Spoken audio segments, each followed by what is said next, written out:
These companies support the Thom Hartmann Program. They are HelloFresh, the #1 meal kit delivery service. More information at hellofresh.com, code TOM. CB Distillery for sleeping and pain relief. More info at cbdistillery.com, code TOM.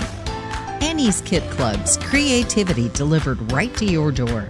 More info is available at annieskitclubs.com/Tom. EasyFlow, personal air filtration system. Fresh air anywhere.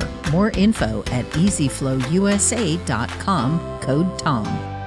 Masterclass with world-class instructors. More info at masterclass.com/Hartman. And Dinovite, only the best all-natural pet supplements. More info at dinovite.com.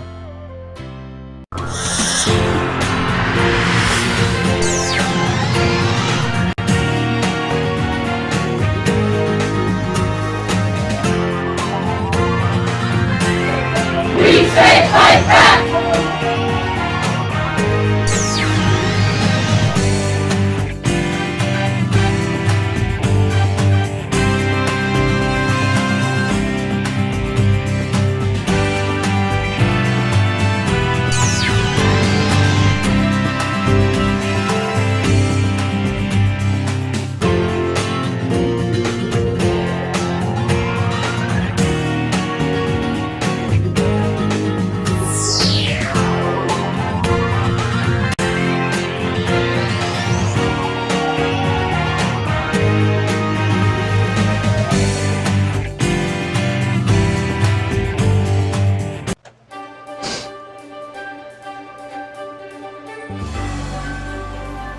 For the Thom Hartmann Book Club today, it's Waking the Witch, Reflections on Women, Magic, and Power by Pam Grossman. This is from the introduction. Witches have always walked among us, populating societies and storyscapes across the globe for thousands of years. From Circe to Hermione, from Morgan Le Fay to Marie Laveau, the witch has long existed in the tales we tell about ladies with strange powers who can harm or heal. And although people of all genders have been considered witches, it's a word that is now usually associated with women. Throughout most of history, she has someone to fear, an uncanny other who threatens our safety or manipulates reality for her own mercurial purposes.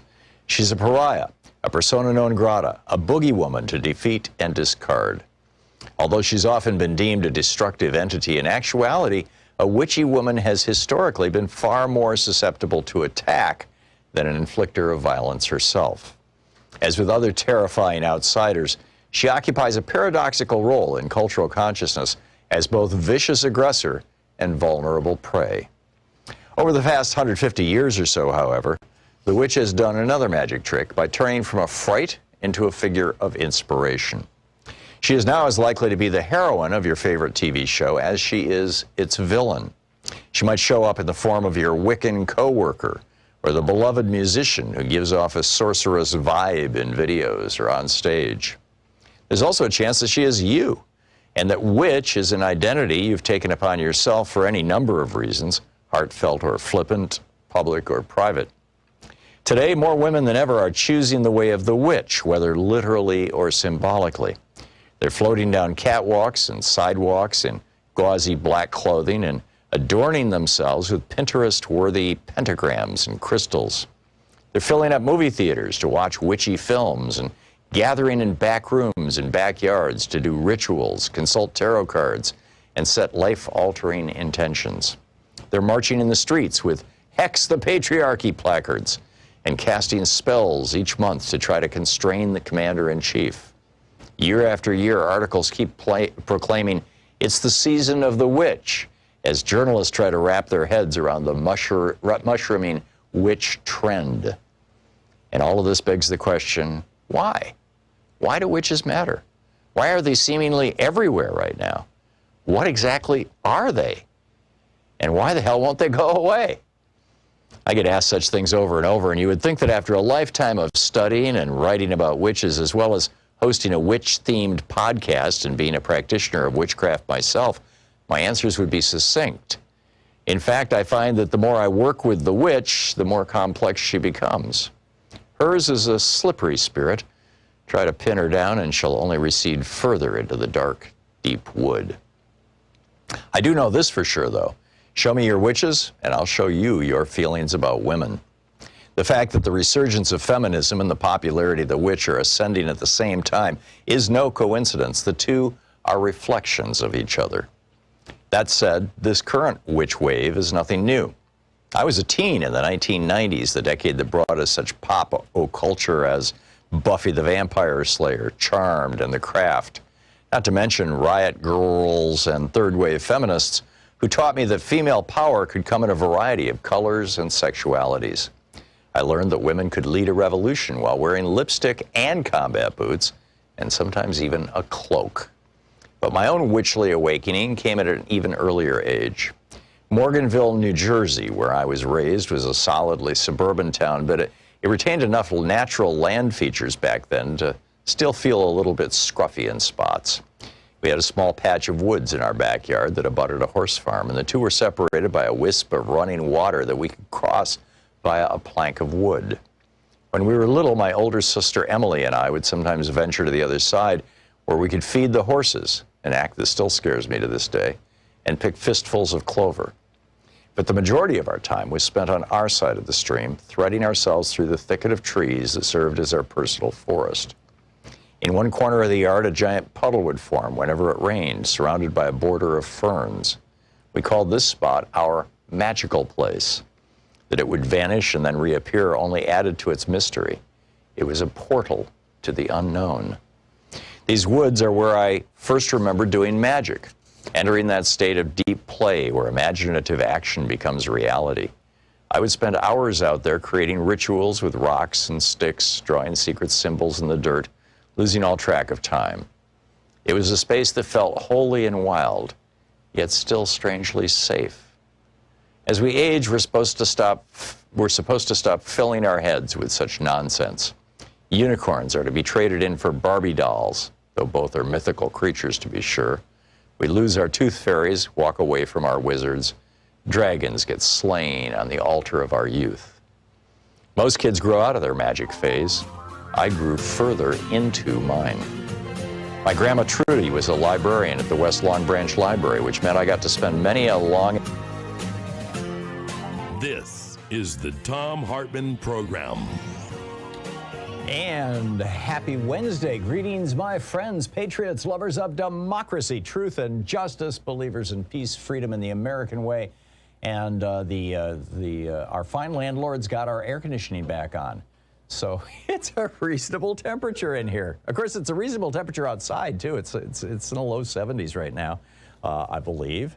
In fact, it's 68 right now outside, which is so sweet. But, you know, we're experiencing a climate crisis, a climate emergency worldwide. And, you know, we just got a little tiny taste of it over the last 3 days here in Oregon and in the Pacific Northwest. Over 200 people dead in Canada. There is no collection of statistics, to the best of my knowledge, of victims of heat here in the Pacific Northwest. And I think, you know, in part that's because it's never been an issue here. So we don't know how many people have died here. But in Canada, it was well over 200 people died as a result of this heat wave. I mean, directly, according to the Canadian government. So pretty bizarre stuff. In our program today, in our third hour, I want to explain why Claire McCaskill is no longer a senator, and it's irrelevant that Kyrsten Sinema is more popular than Joe Biden in Arizona, and what that means. I will get to that. Hang on. Excuse me, I had to cough there. In our second hour, I want to get into Tucker Carlson preparing white nationalists for a civil war. Is that going on? It appears to be. And in this first hour, I want to kick off true American patriotism, but I'll also let you know that it being the kind of dog days of summer, as it were, this Congress is out of session. You know, it's just kind of people going on vacation, people, hey, the pandemic's over, although the Delta variant is coming. We'll talk about that too today. So I'm going to kind of declare it a anything goes Thursday, Wednesday? Today's Wednesday. Anything goes Wednesday here today.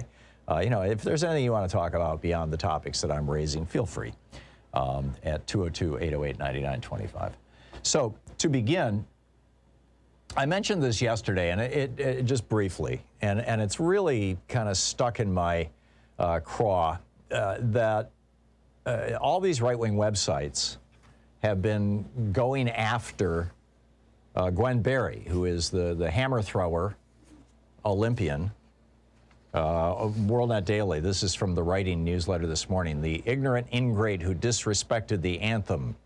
Whoever wrote this for WorldNet Daily says, in the U.S., there's far more money to be made and fame to be achieved by spurning the American flag and the national anthem than by embracing it. Well, no, actually, in 2019, when she lifted her fist up after competing in a tournament, I believe it was in Mexico, she lost sponsorships and she got a suspension. I mean, no, there's not more money to be made. But that's not even the issue. I mean, of course, Republicans are going to look at it that way because they're all about making money, but that's really not even the issue. But yesterday on Fox So-Called News, Dan Crenshaw, the Republican congressman from Texas, came on, and speaking of her, she's heading off to the Tokyo Olympics now.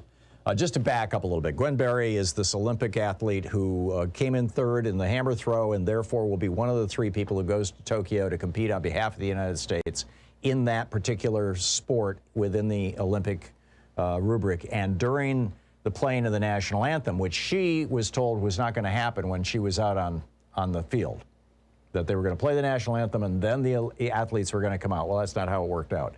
So she's out there with these other 2, the national anthem plays, and she just turned to the side. So she's not, essentially saluting the anthem. And so Dan Crenshaw goes on Fox and he says, we don't need any more activist athletes. She should be removed from the team. That should be a bare minimum requirement, is that you believe in the country you're representing. Yeah, doesn't that sound like really patriotic, right? Which raises the question, what is patriotism? Then Meghan McCain, she goes on The View and she says, it's not appropriate or patriotic to go to a foreign country, that would be, she's on her way to Tokyo, where you're supposed to be representing America and act like it's just about you. But Gwen Berry made it clear it wasn't about her. She told the Black News Channel, a CNN affiliate, she said, I never said I hated the country. I never said that. All I said is I respect my people enough to not stand or acknowledge something that disrespects them. Now, for Americans who don't, principally white Americans, who don't know what Gwen Berry is talking about here, let me just fill you in, right? It's probably a good time to for all of us to learn a little history lesson. Francis Scott Key, who wrote the national anthem, lived in Maryland. He was a Marylander, and he was a slaveholder. He owned slaves, and he wrote the Star-Spangled Banner, our national anthem. And he wrote it to celebrate the American victory of the War of 1812. And this was the victory at Fort McHenry in 1814, in September of 1814.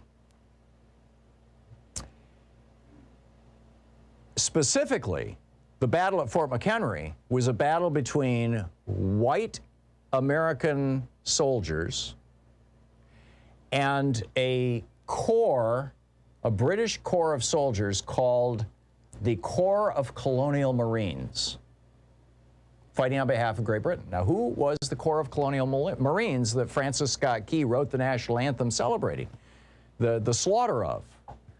Well, the Corps of Colonial Marines originated in April of that same year, 1814, when British Captain James Ross issued a proclamation that was spread all through the state of Maryland, saying that any enslaved person who could flee their plantation and present themselves to British soldiers would be, and was willing to fight on behalf of the British in the War of 1812, would be given transportation to Barbados or England and freedom. And about 300 people successfully escaped slavery, 300 Africans, I guess at this point you could call them African Americans, although America certainly didn't recognize them as citizens. 300 Africans escaped slavery, presented themselves to the British, and that was the British Corps of Colonial Marines. It was a 100% black group of formerly enslaved people from Maryland. And Francis Scott Key, being a Maryland slaveholder, wanted to celebrate their being slaughtered by our troops. And so he wrote the third verse of the national anthem, and where is that band who so vauntingly swore that the havoc of war and the battles of confusion, a home and a country should leave us no more? Now he's talking about the American soldiers. And then the next line, no refuge could save the hireling and slave from the terror of flight or the gloom of the grave. And then back to, so, we slaughtered all 300 of those Maryland slaves who escaped and were promised freedom by the British if they would just fight in this one battle. And then Francis Scott Key, slaveholder Francis Scott Key, wraps up the third verse, or the third stanza of the national anthem with, go back to the white soldiers, and the Star-Spangled Banner in triumph doth wave o'er the land of the free and the home of the brave. Which is kind of ironic, right? The land of the free. This is a history that Gwen Berry knows, as do many African Americans. It's a history that generally is not taught in our schools. I certainly didn't learn it in school.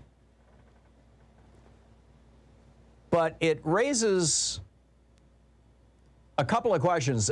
First of all, Gwen Berry, when she was asked specifically, why did you do that? She said, if you know your history, you know the full song in the national anthem, and the third paragraph speaks to slaves in America, our blood being slain all over the floor. It's disrespectful, and it does not speak for black Americans. So she said that. Which raises the second question, which I'm going to get into in just a couple minutes here in the second block of this half hour, which is, what is patriotism? If the right is accusing Gwen Berry of not being patriotic because she doesn't want to sing a song that celebrates the slaughter of formerly enslaved African Americans, what is? This is the Thom Hartmann Program. What is patriotism? We'll get to that in just a minute. Stick around.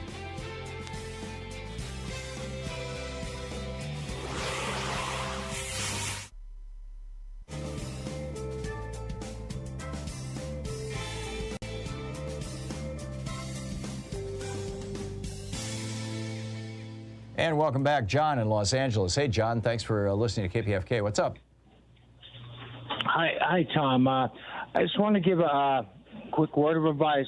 Kudos to Mr. Biden. However, the reason why the GOP doesn't want an investigation is because they're the ones being investigated. And there are many things Mr. Garland can do, like we're not above the law, like when Marjorie Greene threatens to murder Nancy Pelosi. She should be arrested. So all I want to say is this. I'll take your thought out off the air. If they allow this to occur, and once they take over through the rigged elections, they'll probably take Mr. Biden's son and execute him with a firing squad, because that's how these people roll. They don't care about America. They don't care about the planet. They care about lining their pockets.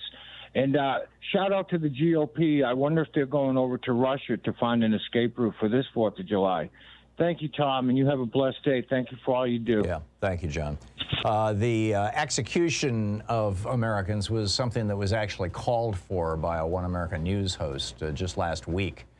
I'm going to get into that in the next hour, in the second hour, I believe. Yeah, in the second hour of this whole issue that Chauncey DeVega has raised, actually, of stochastic terrorism, although I've been ranting about that for, all the way back to George W. Bush days on this program. We will get there. We will definitely get there. Joanne in Van Nuys, California. Hey, Joanne, what's up?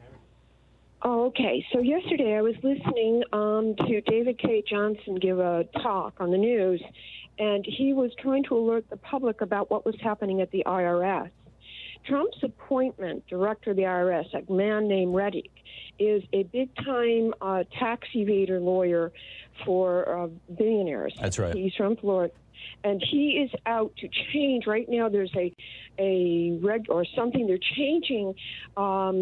They're firing 71 very competent lawyer IRS agents who are needed, and they're replacing them with non-lawyer, incompetent, inexperienced lawyers to investigate the very wealthy, including Trump.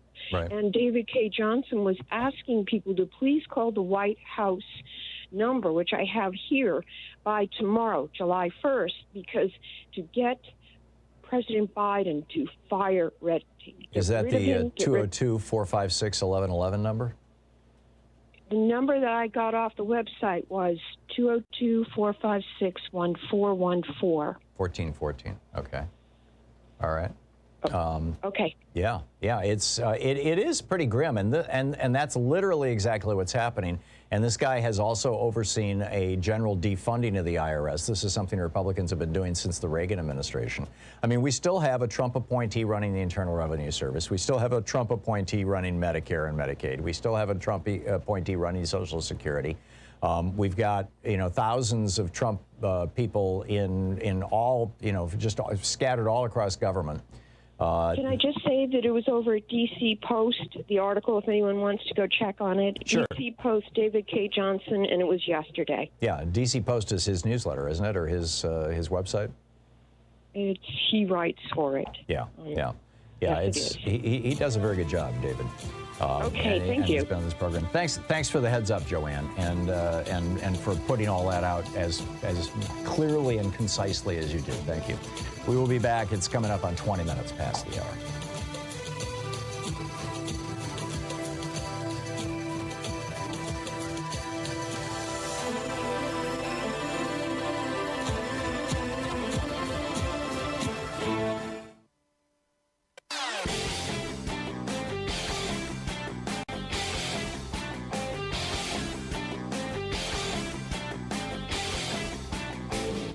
Share the Thom Hartmann Program with your friends. We're available on SiriusXM, Free Speech TV, Pacifica, commercial stations nationwide, YouTube, Twitter, Facebook, on the Thom Hartmann app, and you can even tell your smart speaker to listen to the Thom Hartmann Program. Hey, we have a new video up over at thomhartmann.com for people who support our program. It's astonishing. Just think about this. This year alone, with this one source of revenue, according to Senator Bernie Sanders, quote, this year alone, we could fund tuition-free college for all, eliminate child hunger, ensure clean drinking water for every American household, build 500,000 affordable housing units, provide face masks for everybody, produce the protective gear and medical supplies our health workers need for the pandemic, and fully fund the U.S. Post Office. Now, what is this magical thing that we could do that would produce enough money to do all these things? Fund the Internal Revenue Service. Republicans have cut its funding so badly since 2010 that fully a third of their enforcement is no longer happening. And tax cheats have walked off, or they're basically refusing to pay over $260 billion in taxes this year. You can hear the whole thing over at thomhartmann.com.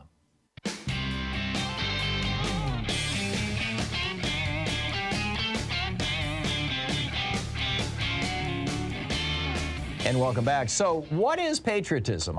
This is kind of the essence of my rant this morning over at HartmannReport.com. And I think that this question needs to be raised. You've got over on Fox and Friends and Meghan McCain on The View and whatnot, and all over these right-wing websites. As I said today, the ignorant ingrate who disrespected the anthem over at WorldNet Daily. And then there were a bunch of them yesterday. I shared some of those with you yesterday. So what is patriotism? I put this question to you and ask your opinion. Is it turning your back on a racist national anthem? Or is it beating Capitol Police with American flagpoles so severely that over 100 of them end up hospitalized, one loses an eye, one dies, one loses fingers, all while trying to overturn a free and fair election? Is that patriotism? Is it raising taxes back to normal on morbidly rich Americans so we can rebuild our country after 40 years of neglect?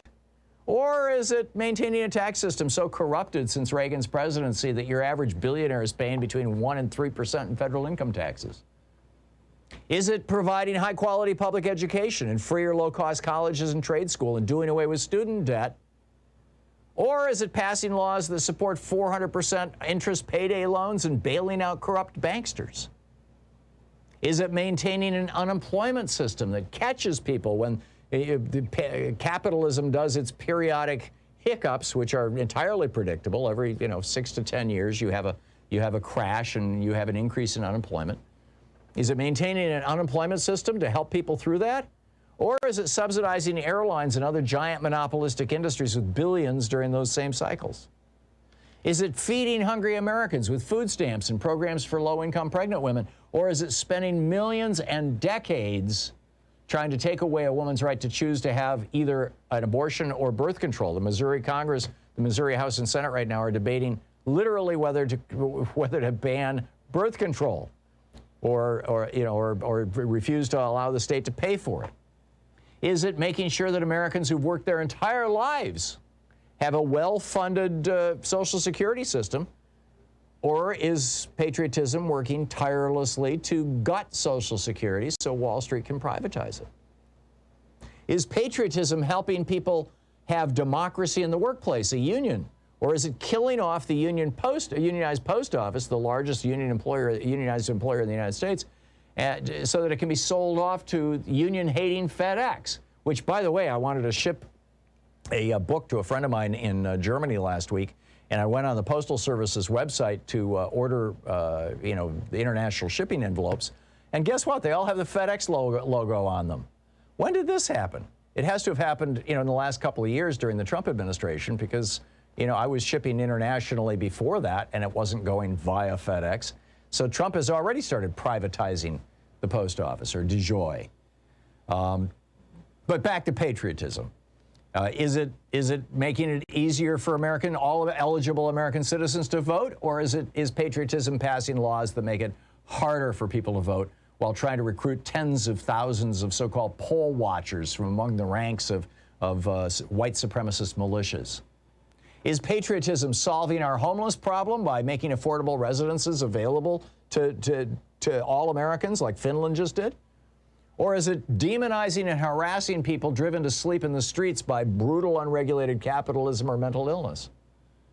Is patriotism providing health care for all Americans as a right, or is it privatizing Medicare through the so-called Medicare Advantage scam, or doing your best to destroy Obamacare, or even blocking half measures like a public option? Is patriotism ensuring that our air and water are clean and pure, or is it passing laws that make it a felony to take pictures of these animal feeding operations that are one of the major sources of pollution, in particular air and water pollution in America? Is patriotism working to build a green American infrastructure and transportation system, or is it giving $600 billion a year in subsidies to a fossil fuel industry that spent 50 years lying to us about climate change? Is patriotism supporting the equality of women and LGBTQ Americans, or is it spreading hate, fear, and division as a media strategy and to promote profits in media and win elections?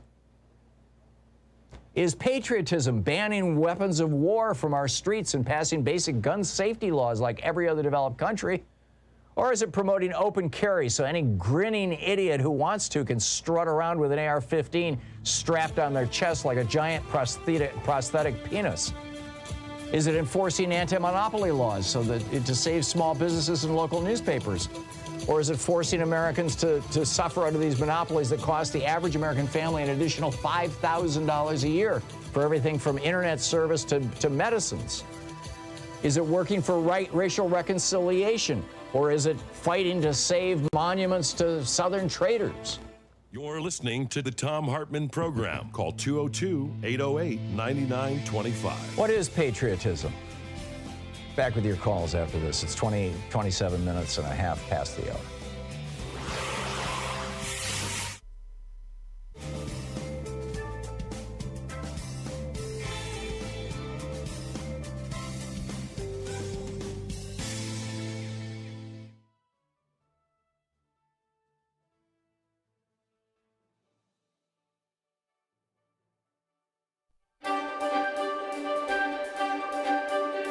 We're reading today from a book by Four Arrows, also known as Donald Jacobs or Don Jacobs. It's titled Point of Departure, Returning to Our More Authentic Worldview for Education and Survival.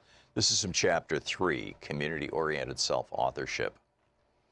Knowing the power of intentional and unintentional trance-based learning and how the latter can make us susceptible to believing untoward communication from authority figures, we can understand one reason self-authorship is important in the indigenous worldview.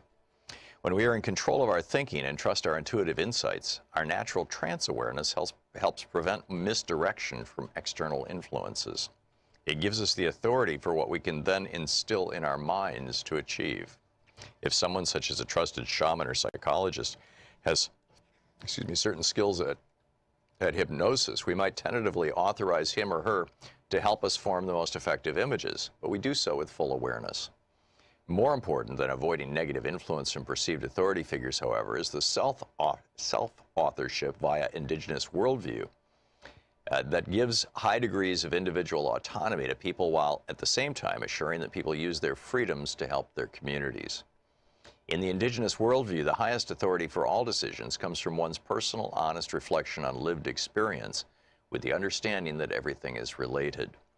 It is this understanding that makes a distinction between self-authorship, as it is generally perceived in the dominant worldview, and that of the indigenous one. Self-authorship is always ultimately in the service of the greater good in the latter. Self-authorship in indigenous ways of thinking comes from knowing that the highest experience for decisions comes from honest reflection on lived experience in light of realizing that everything is related in life, and this interconnectedness must be a part of all decisions. Michael Anthony Hart gets to these ideas about inner authority coming from such reflection. Through inward exploration, tapping into creative forces that run through all life, individuals come to subjectively experience a sense of wholeness. This exploration is an experience in context, where the context is the self in connection with happenings, and the findings from such experience is knowledge. Happenings may be facilitated through rituals or ceremonies that incorporate dreaming, visioning, meditation, and prayer. The findings from such experiences are encoded in community praxis as a way of synthesizing knowledge derived from introspection. Hence, indigenous peoples' cultures recognize and affirm the spiritual through practical applications of inner space.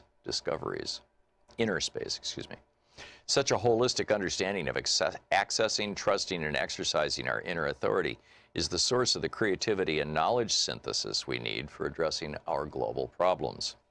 While Ehrman refers to this inner authority with the Cree term mamatawisin, which is the capacity to tap the creative life forces of the inner space by the use of all the faculties that consume our being, it is to exercise inwardness. This understanding is missing from our dominant worldview, where objective-based outward exploration is sought for guidance rather than introspective knowledge development. Dependence on external authority is the rule in spite of the call to question authority that has always resonated on the fringes. Under the dominant worldview, obedience trumps community-oriented self-authorship. Decision-making is rarely a holistic process, nor does it utilize alternative states of awareness, deep reflection, and community praxis. The random quotations below, selected from an internet search, reveal that obedience to authority is common under the dominant worldview. Obedience to lawful authority is the foundation of manly characteristics by Robert E. Lee. All religions have based morality on obedience, Alexander Herzen. Obedience brings peace in decision-making, James Faust. Justice is the insurance that we have on our lives and property. Obedience is the premium we pay for it, William Penn. I was not born to be free. I was born to adore and obey, C.S. Lewis. Every game has rules. Life's a game that has its respective rules. Obey the rules, win the game, Israel Ahavor. A wolf cannot have more than one head, or it tears itself apart, Con Iggulden. From a social dissident on the fringe, Noam Chomsky wrote, any dictator would admire the uniformity and obedience of the U.S. media. From an indigenous-raised Lakota, Oyesa, the American Indian was an individualist in religion as in war. Reliance on external authority is not only the bedrock of choices in mainstream society and the main approach to moral development, but it also gives jurisprudence or guides jurisprudence and conflict resolution. Authorized punishment or revenge is a primary goal for wrongdoing. Under indigenous worldview, bringing offenders back into community via affected members of the community is the goal. This relational approach expands the circle of land and seeks input from the wide circle of relevant people. Spiritual resources are employed via prayer or song, and subjectivity is as important as objectivity. Hart emphasizes this relationship as emphasizing spirit and spirituality, and in turn, a sense of communitism and respectful individualism. And then he goes on about the indigenous worldview and how it relates to what we would call communism. Point of departure by Fort Arrows.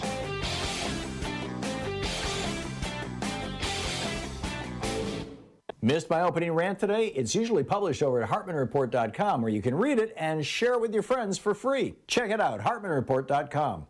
You know, there's so much news coming out of the Trump administration, so much corruption, so many crimes. Oh, you know, now they're letting people kill endangered species. Now they're selling off, you know, the Arctic National Wildlife Preserve refuge rather to big oil companies. Oh, now they're they're authorizing pesticides that we know cause birth defects and damage to children.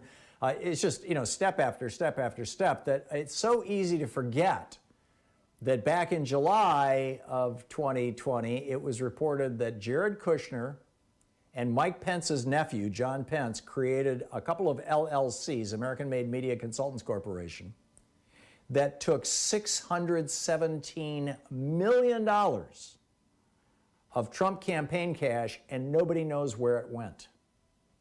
I'm telling you, these guys are professional grifters. We need to keep an eye on it. There's a whole rant about it over at thomhartmann.com for supporters of our program.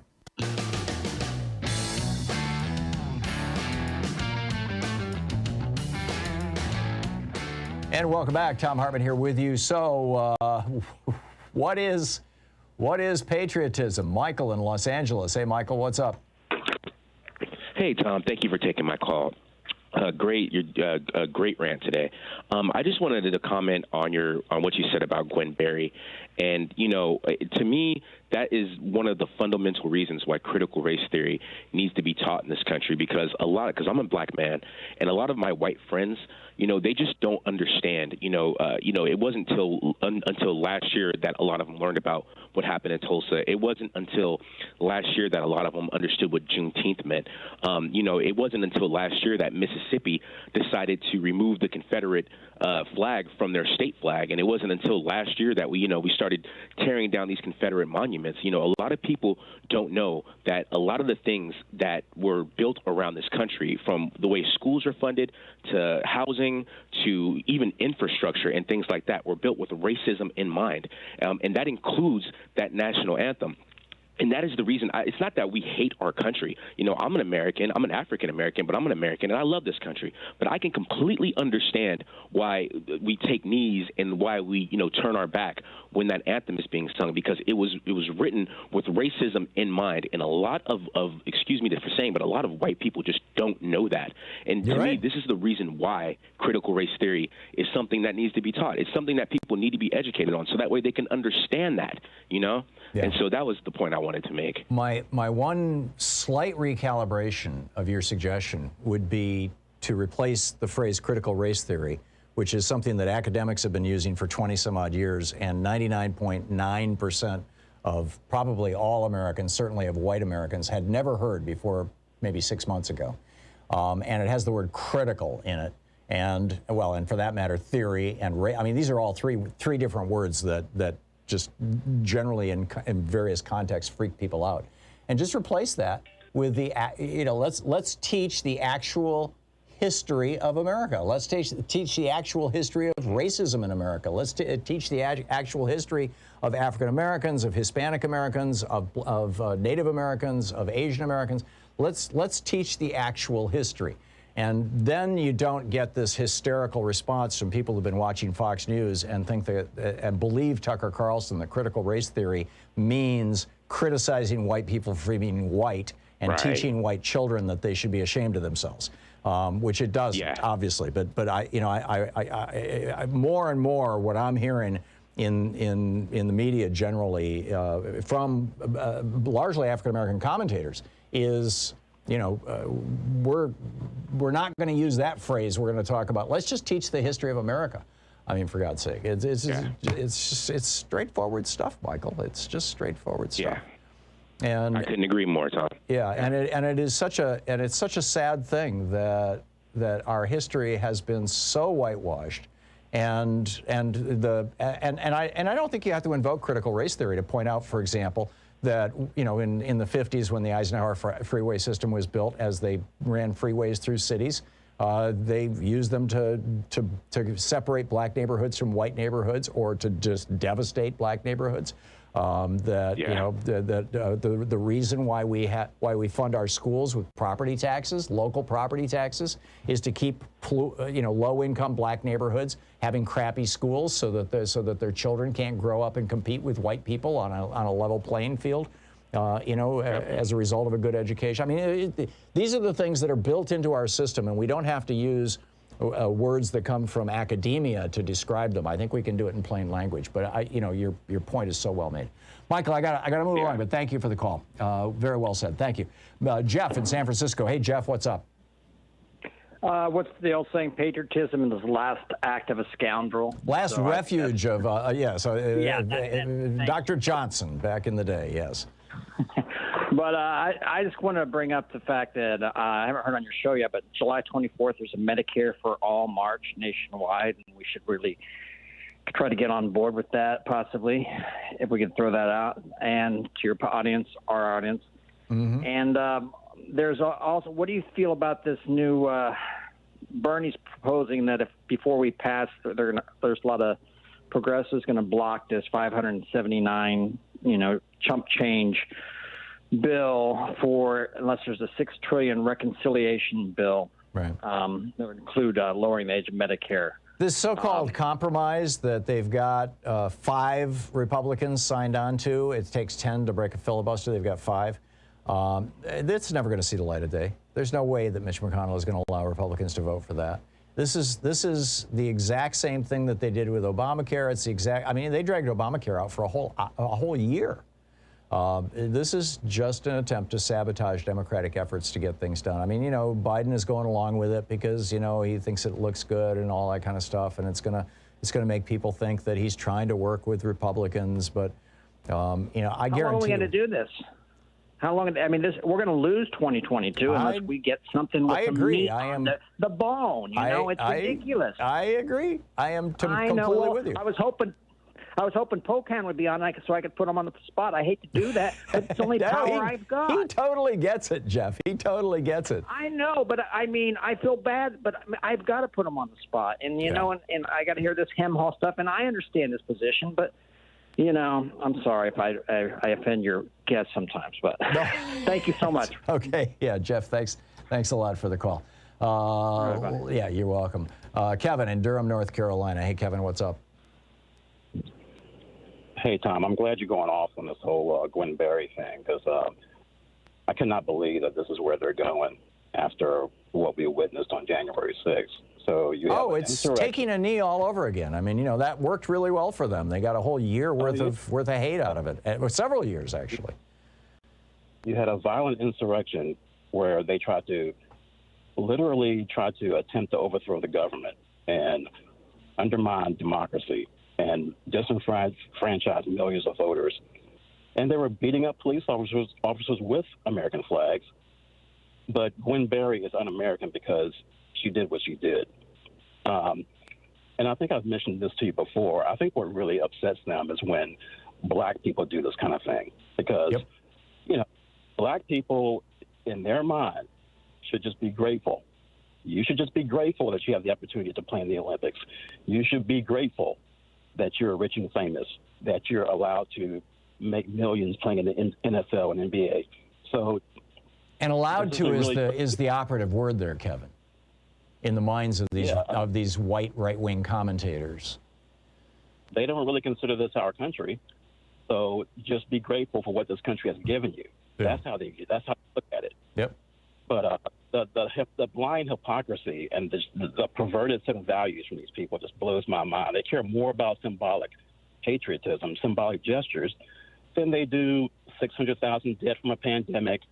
They care more about that than they do systemic racism or police violence.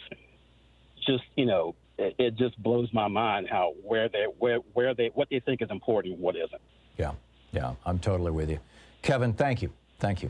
Nicholas in San Cristobal, Mexico. Hey, Nicholas. Hi, generally, Tom. we only let people call once a week. I know. But I'm giving you an exception. I think you've got a hot topic here. Yeah. I'm going to blame Sue Nebukad for this. Oh no, that would be. We'll go after her. That would again. be Joyce. No, and Joyce as well. Interesting coincidence. First of all, politics and the politicization of the Olympics is not new, as we know. And I'm not talking about Mexico City in '68 with the fists raised, the black fists raised, which, by the way, over time has become to be regarded as perfectly reasonable by reasonable people. There's a coincidence here. My ex's father, in the 1932 Olympics in Berlin, was the Irish gold winner for the hammer throw. There's an identical coincidence going on here with the hammer throw. And he refused to meet with or shake Hitler's hand for the same kind of political reasons. Wow. So none of this is new. Now, that didn't get great global coverage at the time because of Jesse Owens' coverage, et cetera. But the Irish were immensely proud of Dr. Pat O'Callaghan, was his name, and received massive airplay and was offered the presidency of Ireland for it. No less. The hammer throw guy who refused to shake Hitler's hand. These hammer throwing, I didn't even know hammer throwing was an Olympic sport until this last week. Oh, it is. Yeah, it's considered to be the most powerful, the one that requires the most strength of all. Yeah, remarkable. Nicholas, thanks. Thanks for taking the call. Yeah, my pleasure. Thanks, and thanks for the info. For the learning. I mean, I think 32 Olympics. I think Jesse Owens, as you said, but fascinating, which kind of blew up Hitler's whole race theory. Anyhow, we'll be right back. You're listening to Thom Hartmann. Visit ThomHartmann.com for audio and video archives. It's 45 minutes past the hour. It's the Thom Hartmann Program, the place where despair is not an option. We'll be right back.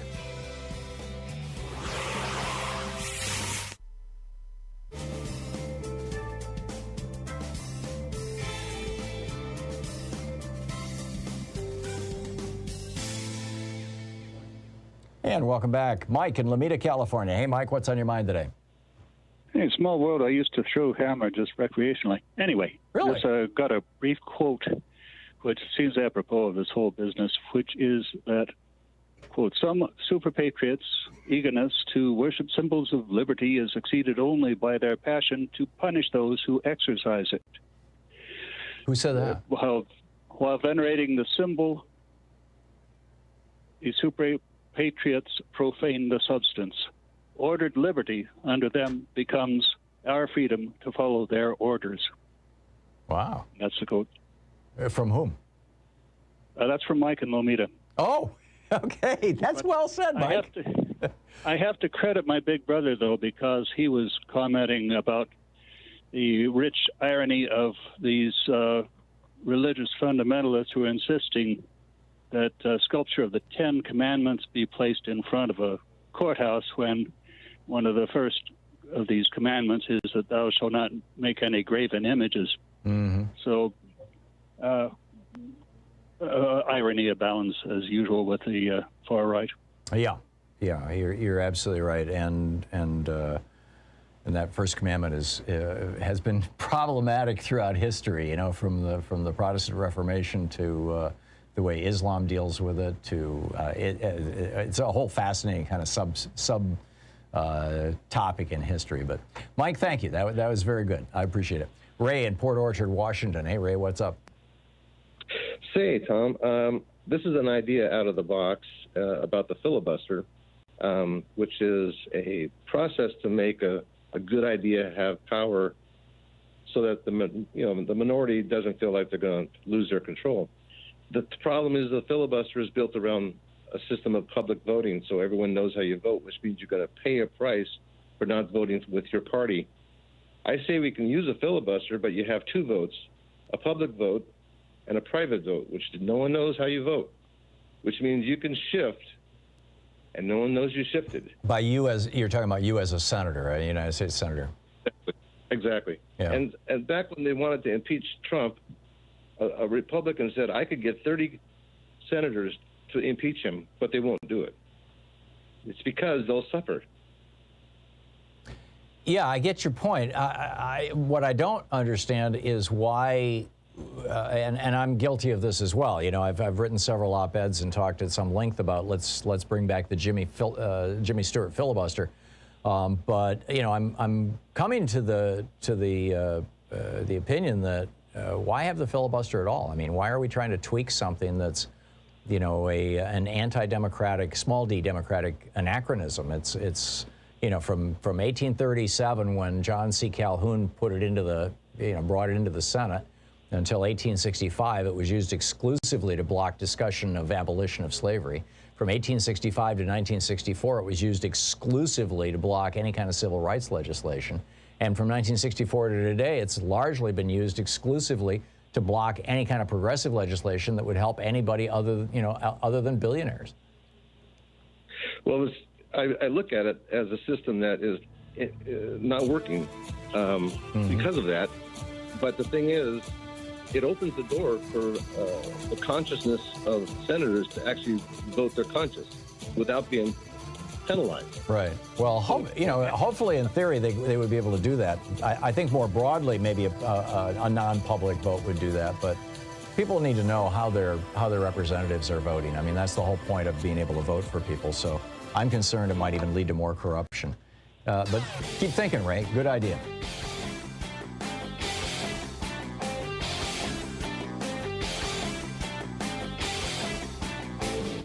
Our 1 hour free podcast recaps our show, and it's available wherever fine podcasts are found. And we have the full 3 hour podcast available over at thomhartmann.com if you want to really support our program. We have a new video up over at thomhartmann.com about conspiracy theories. Abby Richards came up with a kind of a hierarchy of conspiracies, maybe a variation on the old Maslow hierarchy.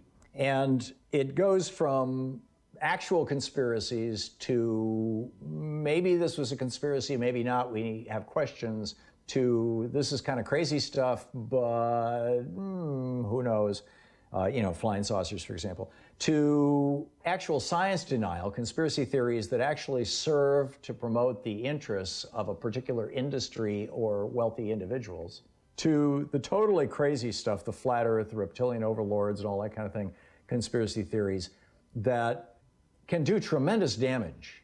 And, you know, one of those being one of the conspiracy theories that, you know, brought two Republicans into Congress this year. So anyhow, I lay the whole thing out with a new video for our supporters over at thomhartmann.com. And welcome back, John in Westland, Oregon. Hey, John, what's up? Good morning, Tom. You know, on your topic, a couple things. First of all, I was at the probably the only listener today that was at the ceremony or at the playing the national anthem, but you only did one today. It's not like the Olympics. They only played it at the start of the session. The primer had been held outside the stadium. Mm-hmm. And it's quite a fun event to do, but it's a little technical difficulty to do. But having been a track coach and coached it a little bit. But the main reason I wanted to call, all related to this, of course, is I've also been a high school teacher now for 27 years, teaching econ and government and history, and I asked this question for a long time, and I think I even brought this up to you a few years ago. But I asked a kid in my class, "What's the most patriotic thing you can do?"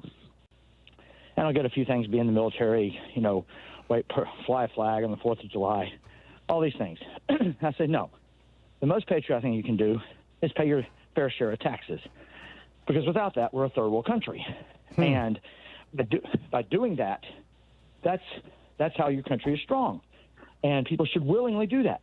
But we've been consumed for 41 years by a nation that wants to tell people not to pay their taxes, and the radio and TV waves are filled with commercials that, you know, to how to avoid paying your taxes, pay off your tax debt, you know, all these things that are really un-American. And we need to start calling it out that this is not patriotic. Call it out on the rich Republicans to say, look, all these corporate people that aren't paying it, that we need to use this against them right now and do a frank lunch and say, guess what? Gwen Berry is very patriotic. She's standing up in the First Amendment, which was put in there on purpose to allow Americans to protest, because what were the British concerned so much with? Protest against the government. The colonists, And so, at the end of the day, that's the message Democrats need to seize right here in this moment, where they've walked into our trap, essentially, because the most patriotic thing we can do is get Americans to pay their fair share in taxes, but most especially not the middle class, which are overtaxed, but sell it as all these people, that report that just came out 2 or 3 weeks ago that showed all these people not paying taxes. And that's what that's the message I think that is getting lost in this, is that's where I think we need to hammer. That's what is the most patriotic thing you can do, is pay your taxes, because if we don't do that, then who's going to fund it? Yeah, well said, John. Everybody didn't pay. I mean, and that's why you've got this group of millionaires and billionaires who call themselves the patriotic millionaires, who are out there saying, please raise our taxes.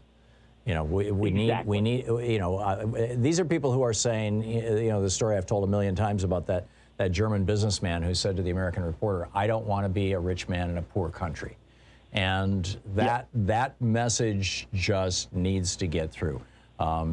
So yeah, spot on and very well said. Thank you very much, Mike. Thank you for the call, Mike in Nashville, Tennessee. Hey, Mike, what's up? Hi, Tom. I'm glad you're taking my call. I love what you do, but unlike the earlier caller who loved your rant, I was a little disappointed in it, because I felt that you were confusing economic policy with the ideals of patriotism. Everything you mentioned, I agree with, but those are economic policies. The analogy I used to my wife, we're in the car together, is if you have two parents and they love their kid, and the mother wants to fervorize their child and the father doesn't, one parent doesn't love the child more, you just have a different approach to it.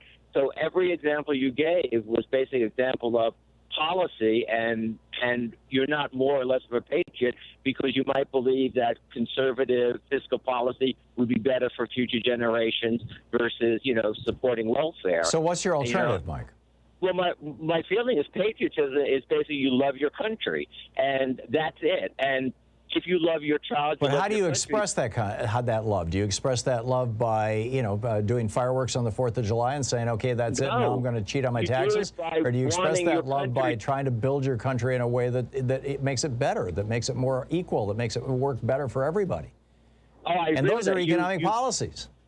You criticize what you think is wrong, and you want to do what's right. But you're not less of a patriot if someone is a fiscal conservative.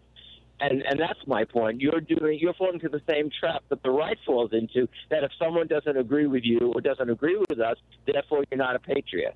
And that's kind of my problem with what you were saying. Well, what I'm saying, going down that road, Mike, what I'm saying, and I'll say it explicitly, that people who, very, very wealthy people who do not want to pay their fair share of the cost of running this country and go out of their way to offload the cost of running this country onto the backs of working people and poor people are, in my opinion, not being patriotic. I think that's the antithesis of patriotism. They're greedy and they're selfish. But the problem is, unless they start waving the flag of patriotism, that's something different. If you own a store... No, patriotism is not symbolism. It's actions. Right. I'm not disagreeing with you, but you can have a different approach to the same actions. In other words, if you don't want to pay a minimum wage and you say, I'm not paying a wage because I'm a patriot, that's just wrong. You're just greedy. But if you believe in a fiscal policy that's different from someone who's a liberal, it's not an issue of patriotism. You may be a fiscal conservative and think that I don't want to have my grandchildren saddled with $3 trillion of debt. That doesn't mean you're not a patriot. If I want to have that's deficit spending. That's what Reagan did, and Bush did, and Trump did. I mean, these four presidents ran up about $17 trillion worth of debt. That's a completely different thing from raising taxes. I think I'm understanding your point, Mike, but I'm still disagreeing with it. But, thanks for making it respectfully. I appreciate it. You're listening to Thom Hartmann.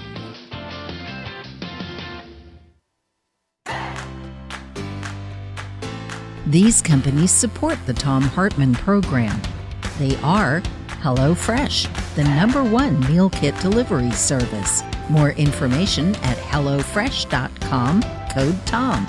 CB Distillery for sleeping and pain relief. More info at cbdistillery.com, code TOM. Annie's Kit Clubs, creativity delivered right to your door. More info is available at annieskitclubs.com/Tom. EasyFlow, personal air filtration system. Fresh air anywhere. More info at easyflowusa.com, code TOM. Masterclass with world-class instructors. More info at masterclass.com/Hartman. And Dinovite, only the best all-natural pet supplements. More info at dinovite.com.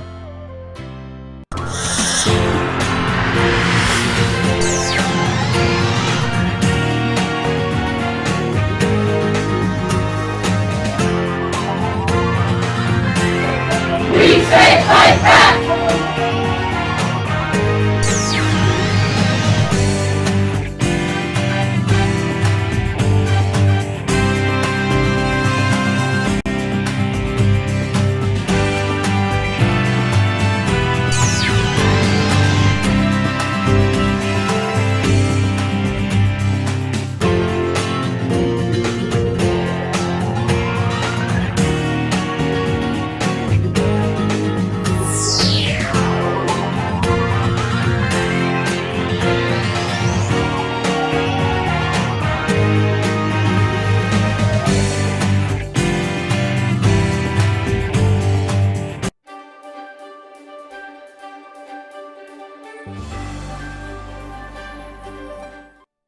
Our book for the Thom Hartmann Book Club today is A Nation Forged by Crisis, A New American History by Jay Sexton.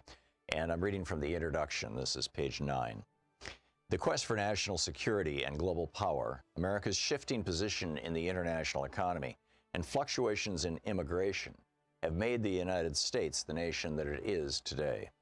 Americans' foreign relations have been conditioned its history not only in their cumulative effects over the long haul, but also as a result of their volatility. In periods of crisis, America's position in the world has lurched in unexpected directions. For as inexorable as the rise of the United States appears in retrospect, there have been contingent moments in which the very existence of our nation was up for grabs. This is the essence of crisis. The world turned upside down, the known replaced by the unknown, panic reigning as people struggle to maintain their balance and shifts in the very ground beneath their feet.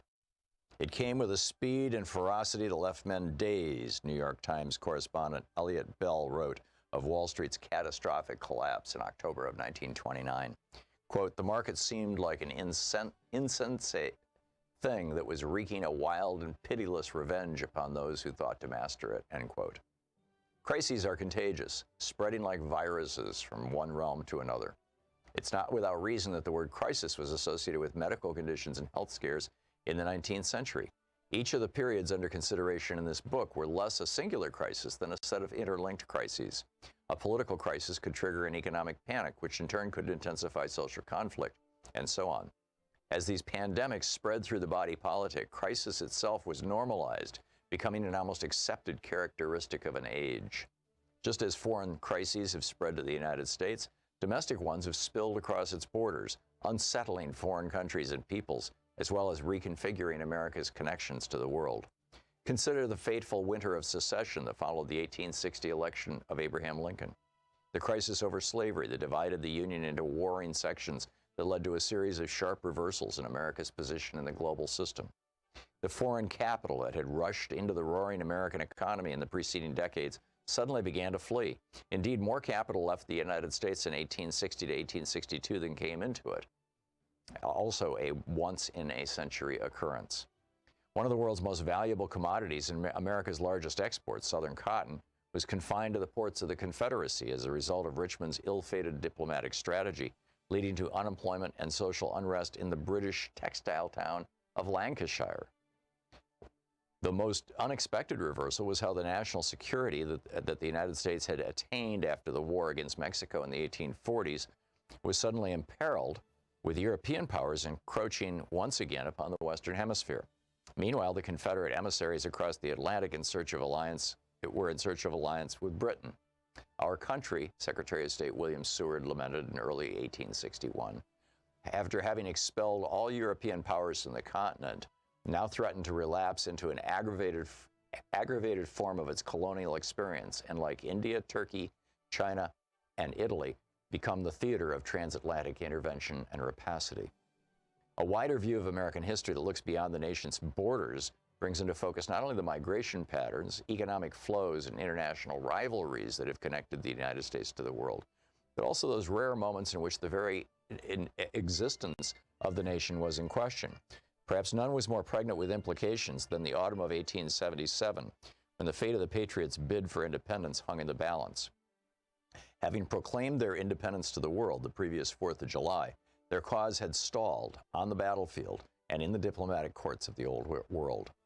I think the game is pretty near up, Washington privately confessed at year's end. To accomplish their independence is not quite so easy as to declare it, the British philosopher Jeremy Bentham haughtily remarked. But then a series of events forever changed the course of modern history.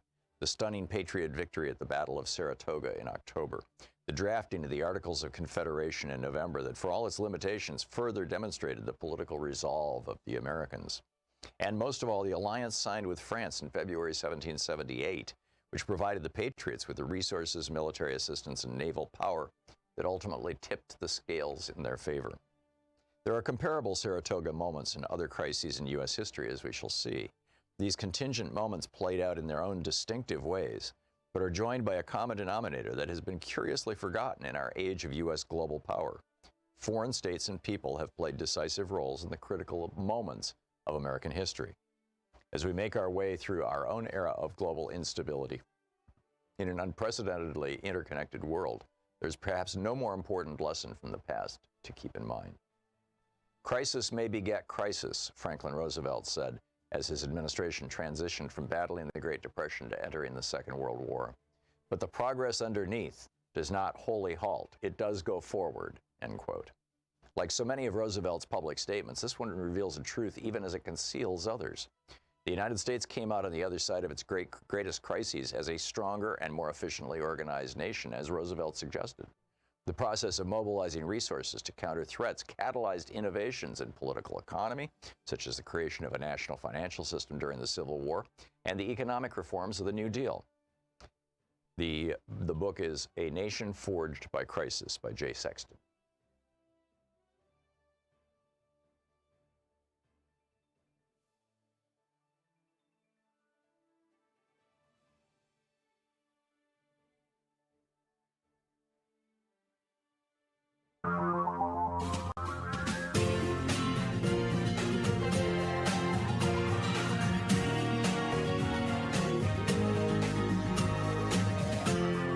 This is the Thom Hartmann Program.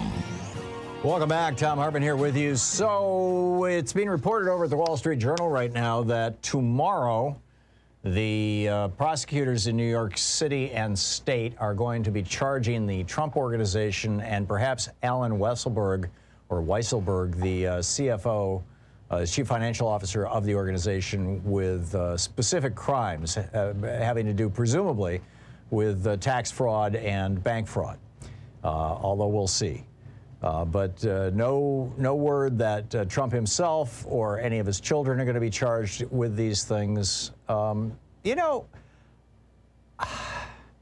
I get it that people are kind of reveling in this. It's all over Twitter and, you know, the news and everything else. You know, hey, you know, we're going to get Trump. But it really occurs to me that the thing that we need to be holding Donald Trump accountable for, I mean, I'm not saying we shouldn't be holding him accountable for being a fraud, you know, essentially a criminal businessman his whole entire life. And stealing from his family, stealing from other people, you know, conning the tax code and all this kind of stuff. I'm not saying that shouldn't happen.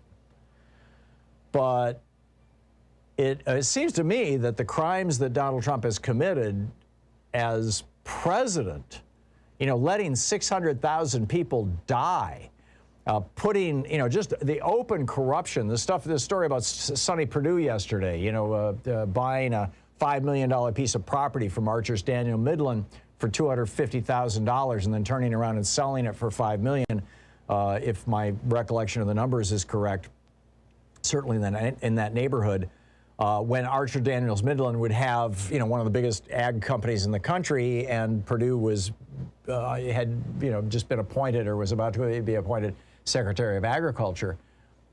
That's the kind of stuff. Now that's, Sonny Perdue himself, but basically all Trump did was appoint grifters at every level of government over and over and over again and corrupt our government. And then he tried, look at the two things he was impeached for. Right, trying to overthrow the government, the impeachment in January, and then the impeachment, the year before of trying to cut a deal with a foreign leader to trash talk Joe Biden. Those are actual crimes. Violating the Emoluments Clause of the Constitution. I'm not sure that there's a criminal statute around that, but the Constitution is, the whole point of the Marbury versus Madison decision in 1803 was that the Constitution is the supreme law of the land. So, in my mind, we need to be holding Trump accountable. It's nice to, it's nice that New York State wants to hold him accountable for his financial crimes. Cool. They already shut down his fraudulent foundation. They already shut down his fraudulent university and extracted $25 million from him to compensate some of the students that he ripped off. But his crimes against democracy are so much greater. And whether we're doing this under the 14th Amendment, which says that anybody who has fomented insurrection against the United States can no longer hold public office, which would put an end to his fantasies about becoming president, or whether we did it, this is the law I think he should be prosecuted under. It's 18 Code, U.S. Code 2384, seditious conspiracy. If two or more persons in any state or territory or in any place subject to the jurisdiction of the United States conspire to overthrow, put down, or destroy by force the government of the United States, or to levy war against them, or to oppose by force the authority thereof, or by force to prevent, hinder, or delay the execution of any law of the United States, and that would include counting elections, contrary, or to force, or by force to seize, take, or possess any property of the United States, contrary to the authority thereof. That would be like occupying the Capitol building. They shall each be fined under this title or imprisoned not more than 20 years or both. Why is Trump not being charged with seditious conspiracy?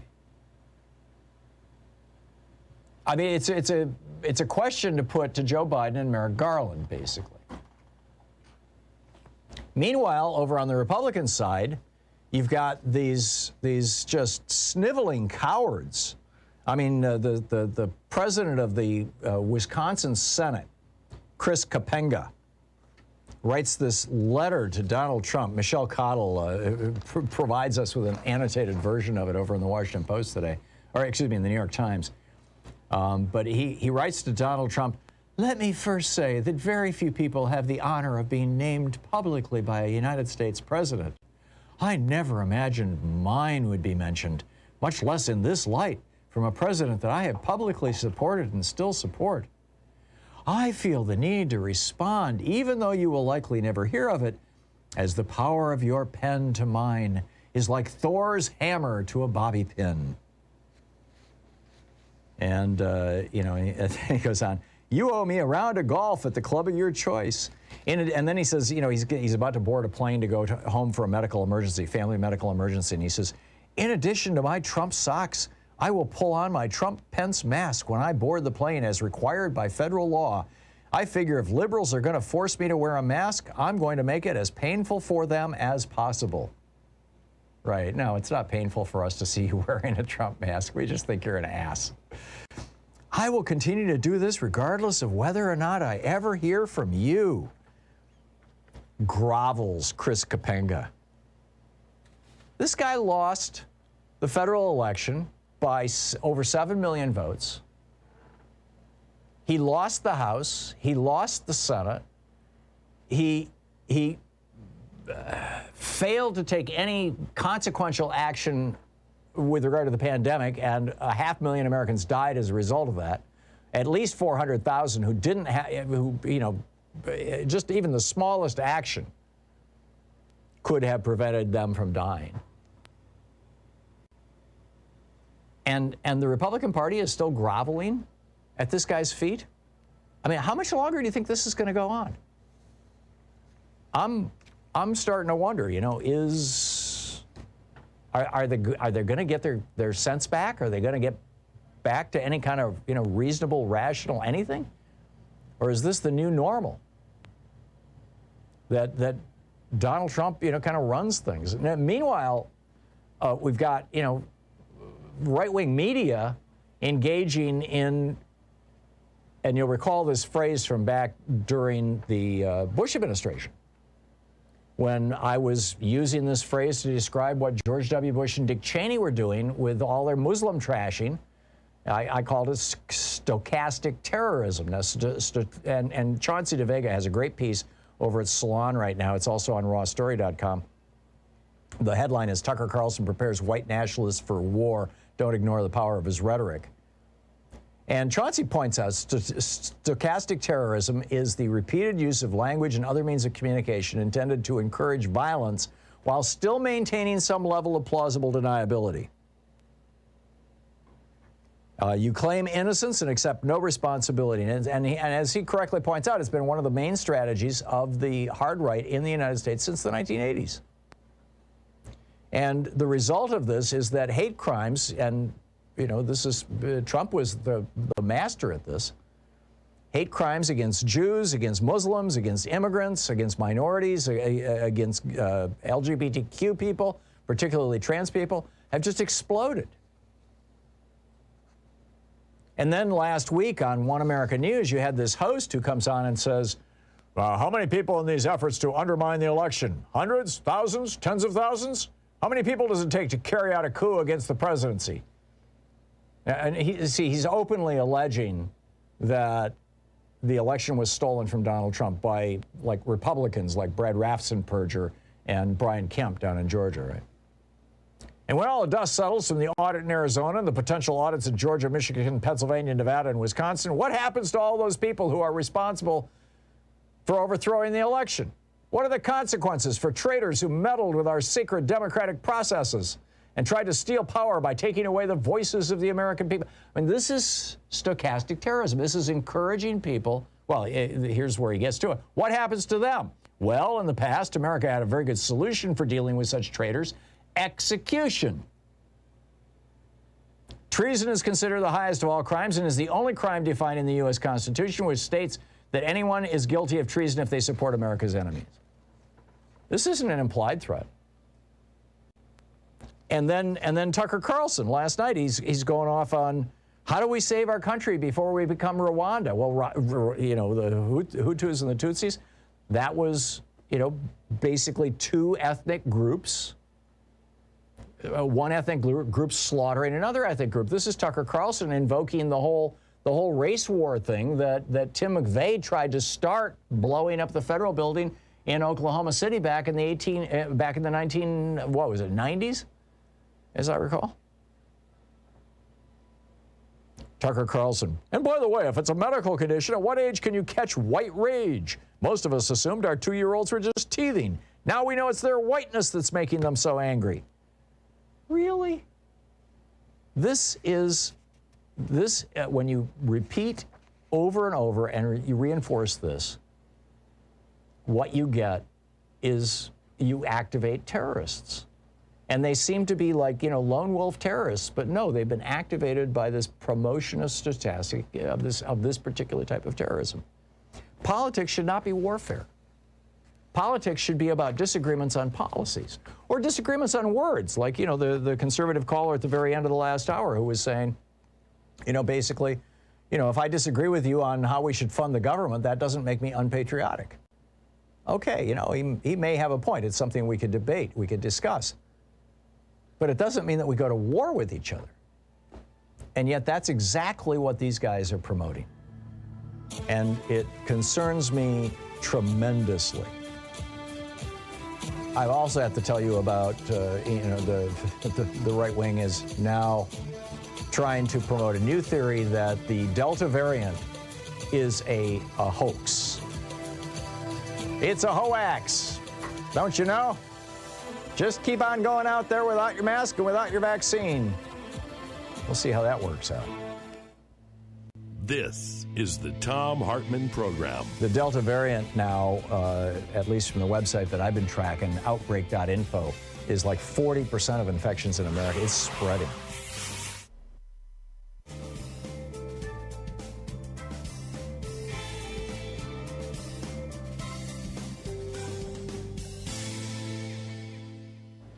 And welcome back. James in Portland. Hey, James, thanks for listening to X-Ray FM. What's up? Okay, I'd like to talk about why Texas and Mexico had a war. Okay. Mexico was free. They didn't have slaves. And Texas was part of Mexico.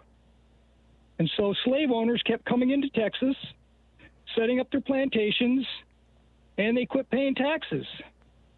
And so Santa Anna came up there and was going to straighten things out. Well, they fought back. Texas won the war, and they put in slavery. And that was James Polk's efforts that Abraham Lincoln, when he was in the legislature in Springfield in Illinois, roundly condemned during the Mexican-American War. That was, what, the 1840s, wasn't it, or was it the early 50s? I'm not sure the date, but it was before the Civil War, obviously. Yeah. And was Santa Anna the president of Mexico? No, he was a general. A general, okay. Assigned to straighten things out. Yeah, this is a period in American history I know almost nothing about, so I appreciate the enlightenment, James. But why are you pointing this out right now? Is there some tie-in to what's going on today? Well, you were talking about slavery and history that's not known.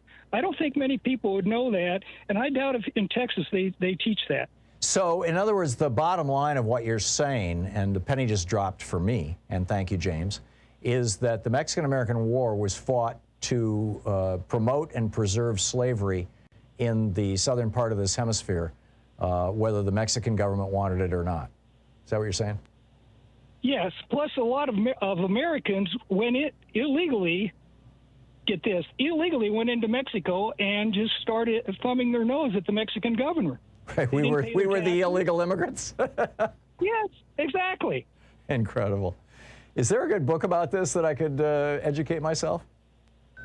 No, I read this online, and I wished I could tell you who informed me this, but I'd like to have some Texans call you and discuss this. Yeah. If there's any Texans out there who know anything about it, give us a shout. Thank you, James. Thanks for educating me. I appreciate it. I tell you, I've got the smartest listeners on earth. Craig in Seattle. Hey, Craig, what's on your mind? Hey, Tom, let me get you off speaker. Hang on just one quick second. Generally speaking, Craig, when people say that, I hang up on them. But so I'll cut you some slack because we've got 40 seconds. What's up? Okay. So basically, I just wanted to talk about race in America and why we are, and what I think is the reason why we are where we are. My theory is basically every Caucasian in America is either a racist or knows a racist. It's as simple as that. It's not complicated. I can't disagree with that. With the caveat, knows a racist, and I think that I think racism is deeply embedded in all of us. And the reason why it persists, Tom, is part of our culture. Yeah, and those who are not racist and do know a racist refuse to check that behavior because 9 times out of 10 it may be a family member or something. But it's continuing because those people don't want to step up and address the issue, and that's my reason. That's what I think is going on. I think you're right, Craig, and the nice thing about, I mean, this is wokeness, right? The nice thing about what's happening right now, particularly in the millennial generation, is that people are saying we're not going to put up with that anymore. We're not going to pretend that crazy grandpa didn't actually say that, and I think that's a good thing. I think it's a good trend. Craig, as much as the Republicans are freaked out about it. Craig, thanks.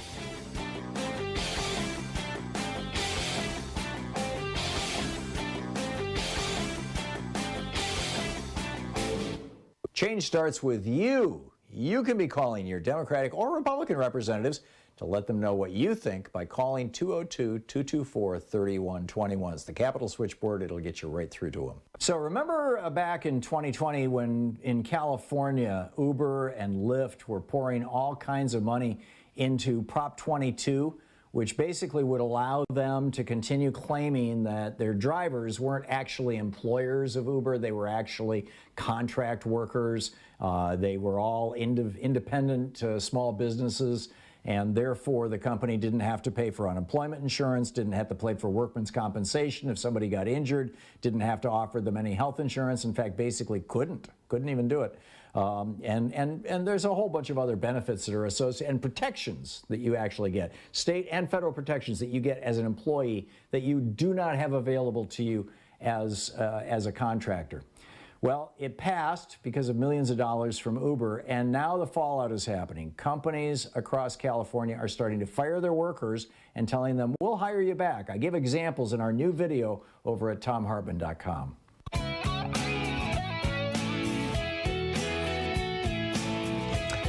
Okay, a couple of other things that I just wanted to essentially point out to you.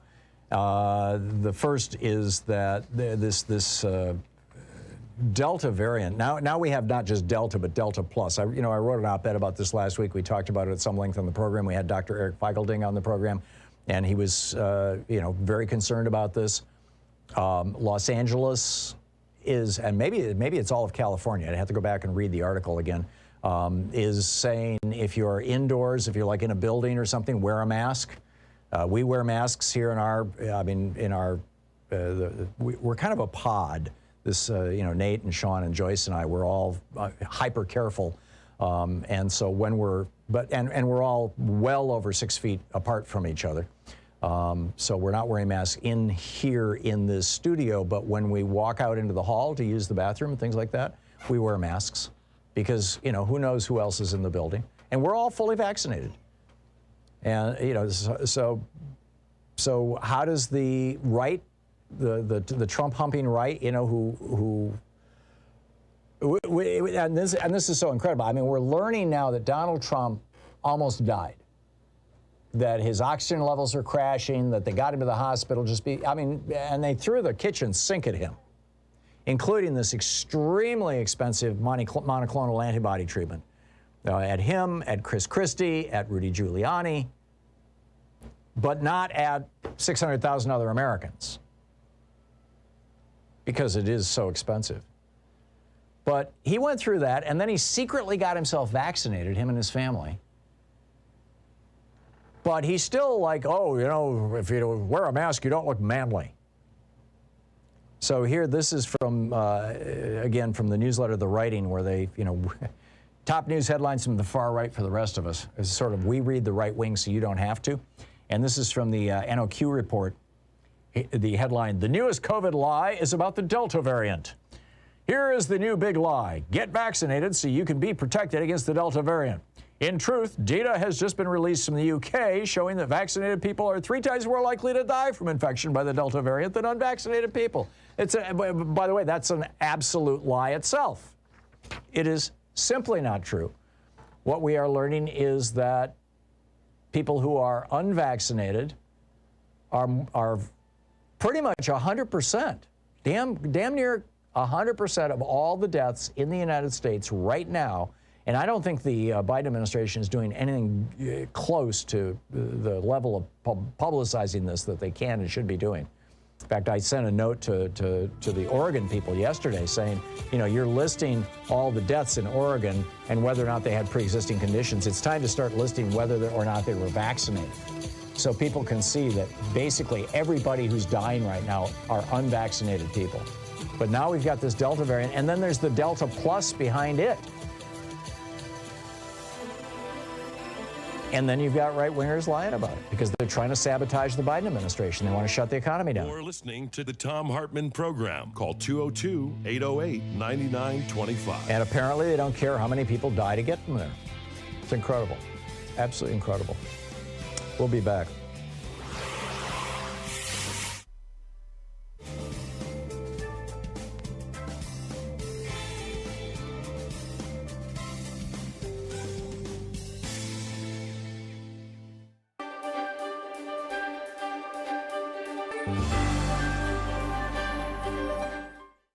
Today, we're reading about Thunderdome politics, an uncivil war taking back our democracy in an age of Trumpian disinformation and Thunderdome politics by Greg Sargent, the Washington Post columnist. This is from his chapter on voter suppression. It's page 37. Republicans and Democrats inhabit different political realities, as mentioned in a previous chapter. But there are certain facts about our politics that are just objectively true. One of them is this. Generally speaking, efforts to make it harder to vote are almost always pushed by Republicans. You cannot understand what is happening in American politics right now without recognizing this stark and very fundamental difference between the two major political parties. During this decade, procedural hurdles were put into place in around 20 states that in some manner or other have made it harder to vote or to register to vote, or have undone previous efforts to make voting or registering easier, or have otherwise threatened serious disenfranchisement. Most of them were the creation of Republican lawmakers and officials. The difference in the two parties' national platforms for 2016 tells the story. The GOP platform champions additional hurdles that are absurdly disproportionate to the phantom abuse it alleges, while the Democratic platform champions multiple specific ways to make it easier to vote, not harder. The most common and controversial of methods used by Republicans to suppress Democratic turnout is the requirement that would-be voters present identification at the polls. The game here tends to turn on requiring forms of ID that some groups are less likely to have, making participation harder for them. Other restrictions include techniques like cutting back on early voting and making it harder to register, both of which have, in recent years, been instituted in multiple states. Republicans who have passed laws making it harder to vote have tended to claim such measures are necessary to protect against, quote, voter fraud. We'll look at this in more detail below, but for now, note that most of the states that have passed such measures did so while under Republican control. As New York University political scientist Samuel Isikoff has memorably put it, the single predictor necessary to determine whether a state will impose voter access restrictions is whether Republicans control the ballot access process. Scholars trace the modern era of warfare over election rules to the intensely contested presidential election of 2000, in which a divided Supreme Court halted the recount in Florida, throwing the presidency to George W. Bush. The closeness and partisan acrimony of that contest, combined with the intense national focus on election rules that accompanied the court battle over it, helped persuade both parties to invest much more attention and energy on those rules. As a result, both the implementation of measures restricting the ballot and the legal battles over them have intensified in recent years. A brief glance at the surprising history of voter ID laws begins to tell the story of this tightening. In the 1970s, several states implemented voter ID measures, but all of them provided for ways that voters without the proper ID could cast a ballot. By 2000, there were 14 such laws, and they had been implemented by politicians in both parties. But by the mid-2000s, amid rising post-2000 acrimony, a handful of red states began implementing voter ID laws that the nonpartisan National Conference of State Legislatures described as, quote, strict, meaning that they make it easy to disqualify those who don't pass muster.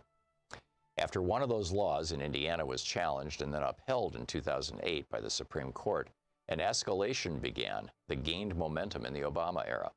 From 2010 onward, the adoption of voter ID laws in general, and of strict ones in particular, accelerated. Though a handful were blocked in the courts, as of this writing, a total of 34 states have voter ID laws in effect, 24 that are deemed non-strict and 10 that are deemed strict. The strict ones are in red states or in swing states where they were implemented by Republicans. The story is very similar if you evaluate the state's voting rules in a broader way, by including not just voter ID measures, but also cutbacks to early voting and restrictions on registration. Here the trend is just as pronounced. After the 2010 elections, the Brennan Center for Justice documented a sharp rise in efforts to pass such measures in the state legislatures across the country. Not all these efforts bore fruit, but many did. By the time voting took place in Election Day 2016, some 14 states had these new restrictions in place for the first time in a presidential election.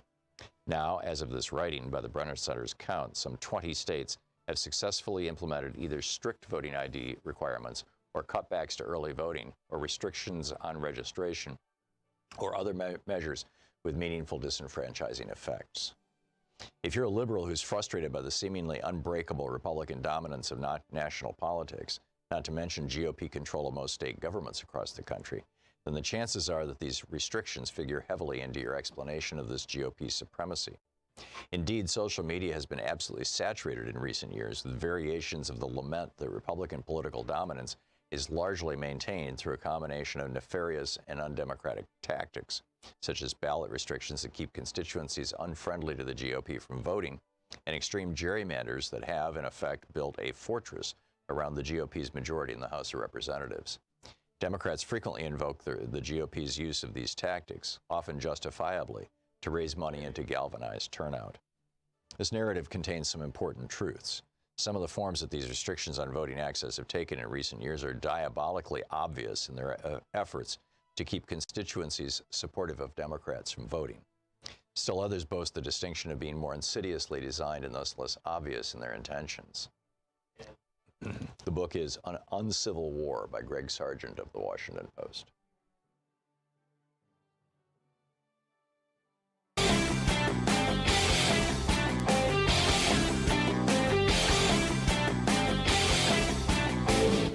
Share the Thom Hartmann Program with your friends. We're available on SiriusXM, Free Speech TV, Pacifica, commercial stations nationwide, YouTube, Twitter, Facebook, on the Thom Hartmann app, and you can even tell your smart speaker to listen to the Thom Hartmann Program. Gretchen Reynolds over at the New York Times has been compiling for the last year or so, maybe a little longer, but I've been noticing it for the last year, some just remarkable statistics and information coming out of peer-reviewed scientific journals about the benefits of very, very small, short amounts of exercise on the quality of life and the lifespan, you know, the ability to survive disease of all of us. Frankly, some of the studies were on younger people. A lot of the studies were on people over 50. And I'm talking very small amounts of exercise, like literally 4 minutes of bicycling, or 4 seconds, excuse me, of bicycling really hard on a stationary bicycle, followed by 56 seconds of just relaxing, and doing that 15 times, over a 15-minute period, a couple of times a week. 4 seconds of exercise produce measurable results. It's all over at ThomHartmann.com. We got a new video up for the people who are supporters of our program. You can check it out.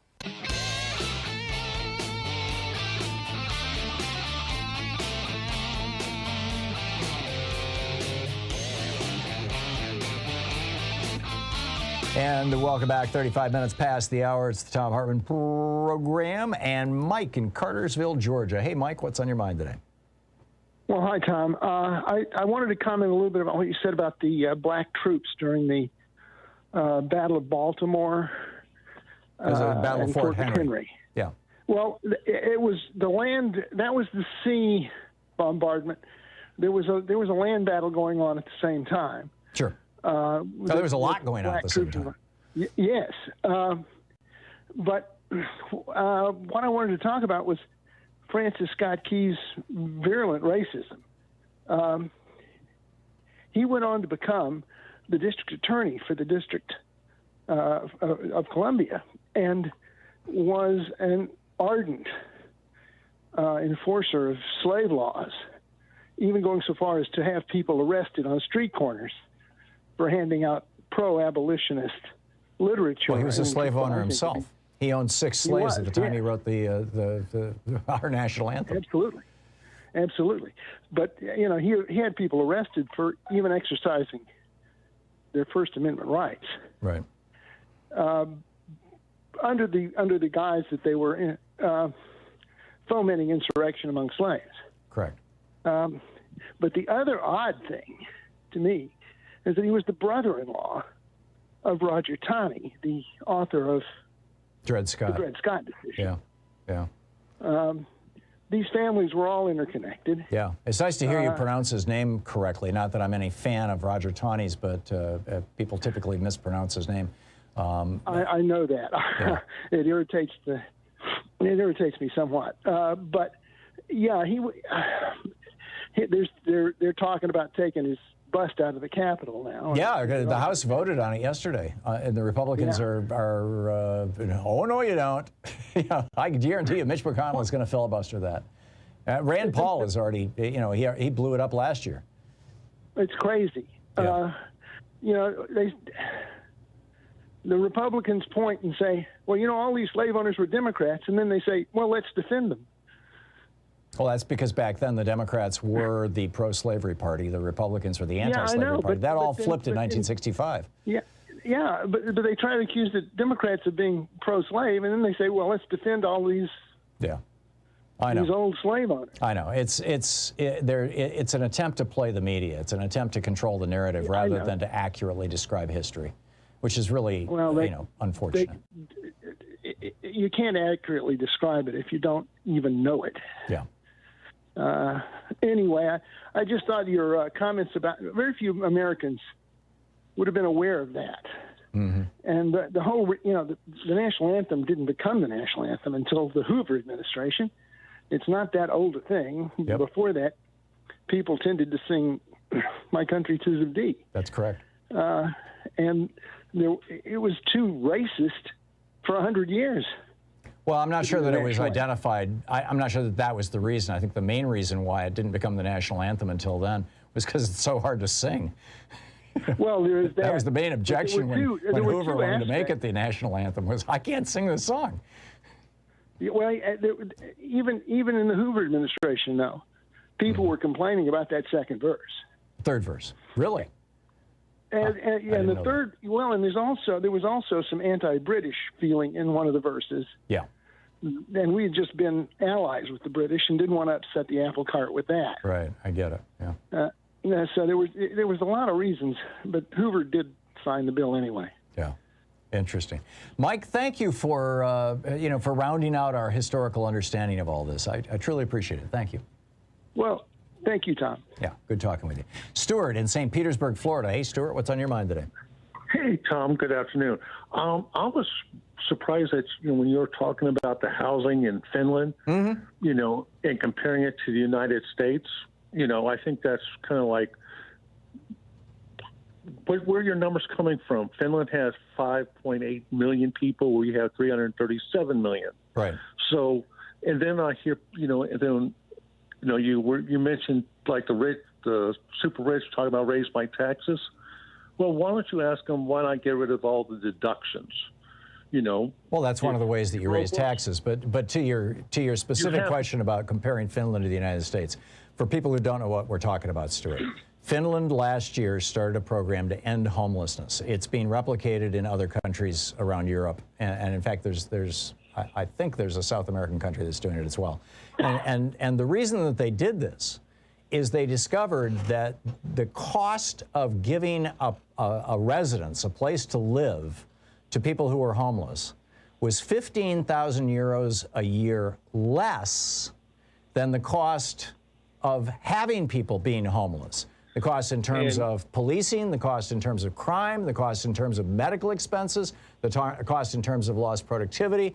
I mean, there's all these very real costs associated with homelessness.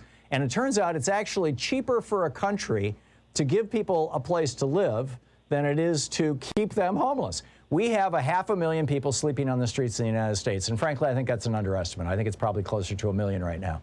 And you know why? Well, there's a whole variety of reasons. A good chunk of them are mentally ill, and a good chunk of them have just fallen through the economic cracks. I was walking into work yesterday. A lot of them don't want to live in places. No. That's true of your paranoid schizophrenics, the people who are, they don't want to go indoors because they're afraid somebody's going to get them. We should have institutions for those people. But my point is, Stuart, it is less expensive as a nation. So you say scale, okay, Finland's got 5 million people, we've got 340 million people. So if it's going to save Finland some money, it would save us a lot of money.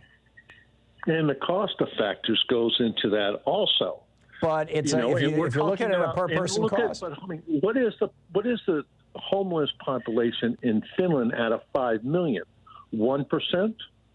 I don't recall, frankly. I wrote about this 2 weeks ago over at HartmannReport.com, and there are links to the Finnish government site and to the studies on this and to the other countries that are doing this, and you can find them. Probably if you just Google my name and homeless and put site HartmannReport.com, you'll find it, and there's all the details, and we can continue the conversation. But because I did do my homework on this, and it will save us money if we do this. And it's a real problem. But yesterday, walking to work on the street, just a block from where our studio is, I walked by a guy who was sound asleep in his car, and his car was packed with all his possessions, including furniture. It was obvious this guy had a house. But now the evictions are starting, right? And you know, people who fell through the cracks, and there's still, you know, 8 million people who were employed a year and a half ago who are not employed now. And this isn't somebody who just said, gee, I just think I'll live in my car for fun. I mean, it was 116 degrees that day. The guy, in fact, I was concerned that the guy might not even be alive. And I stood there for a minute looking at him because he was just zonked out, you know, looked like I was hoping he was sleeping. I stood there for a minute and watched, and I could see him breathing, and so I figured, okay, he's okay. And the police do, you know, drive around here periodically and check on people, but this is a national, not just an embarrassment and a disaster, it's a crime. It's a crime against our people that we allow these cycles of, these predictable cycles of capitalism, or in this case, you know, the predictable outcome of a pandemic, to throw people into homelessness when it would be less expensive to house them. And the other half of it is this long-term crime that goes back to the Reagan administration of refusing to care for people who are mentally ill. And, you know, because wait, Tom, that is a lie right there. Who sued to get people out of the mental institutions that we had in place? Oh, there was a lot of this followed the release of the movie Who Flew Over the Cuckoo's Nest in the late 70s. And, there was widespread outrage about those. I don't know, frankly, but I do know that. And the courts cited that, yes, it is unconstitutional to keep people into those mental institutions and to keep them on drugs that may help them, but against their will, except but there were exceptions in that lawsuit as well for public safety. And the reality is that the Reagan administration came in and started defunding those programs, just like Reagan had done in California. We did not have this problem in the 60s, 70s, and even the early 80s that we have now. And it's a direct result of government policy, Stuart. I mean, you know, you can drill into the nuance of who was responsible for it, and there's plenty of responsibility to go around. But this was, you know, this idea that, hey, let's do something and help people out, which the Democrats were saying. And no, you need, you know, the classic Republican response that Limbaugh used to quote all the time back in the 80s was, what do you do with somebody when they're down? You kick them, otherwise they won't get up. That's their response, you know, not you help people out, you kick them. Anyhow, it's 45 minutes past the hour. We'll be right back. You're listening to Thom Hartmann. Visit thomhartmann.com for audio and video archives. Back with your calls in just a moment. It's 45 minutes past the hour.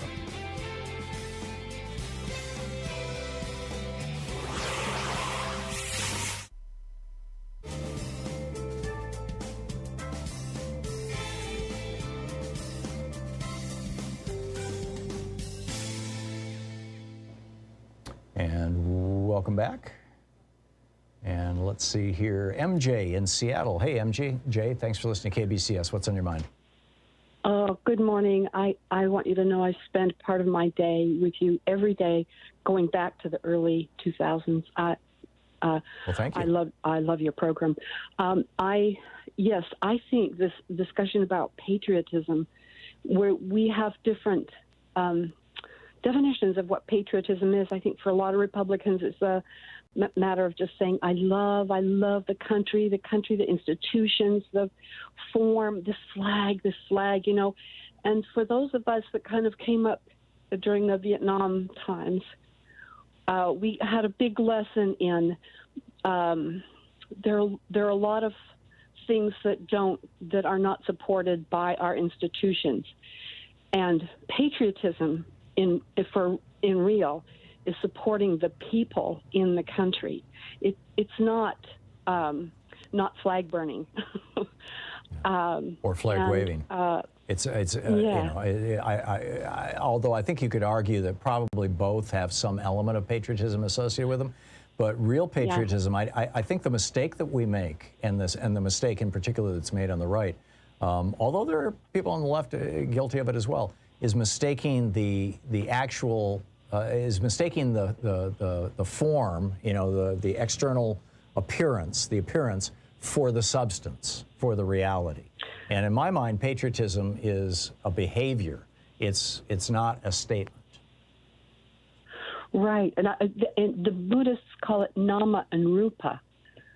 There is the outward supposed form, symbol of it, and the name, and then there's a reality based, which the internal substance in you, yeah.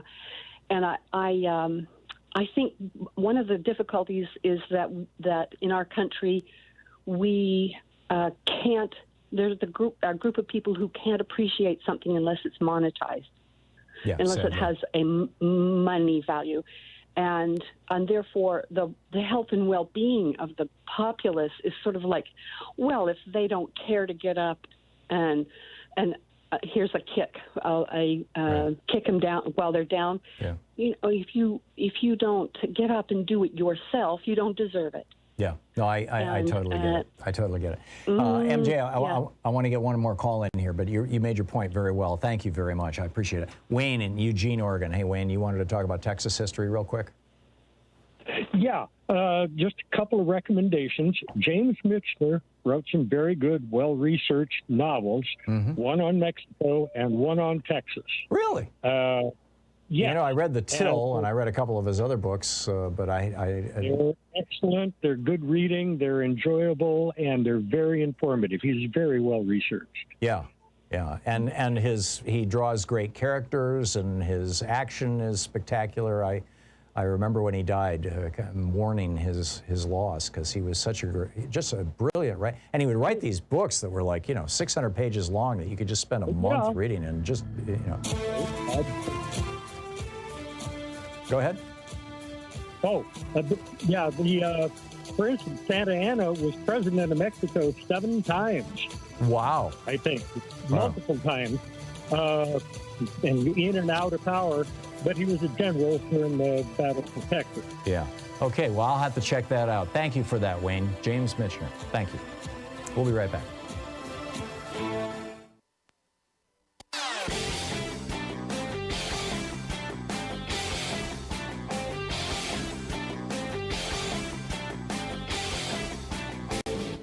Missed my opening rant today? It's usually published over at HartmannReport.com, where you can read it and share it with your friends for free. Check it out, HartmannReport.com. Astonishing news out of the Centers for Disease Control and Prevention that has to do with the lifespan of Americans. Since World War II, the average lifespan of American men and women have continuously increased, all the way up to 78.8 years in 2019. Continuous increase.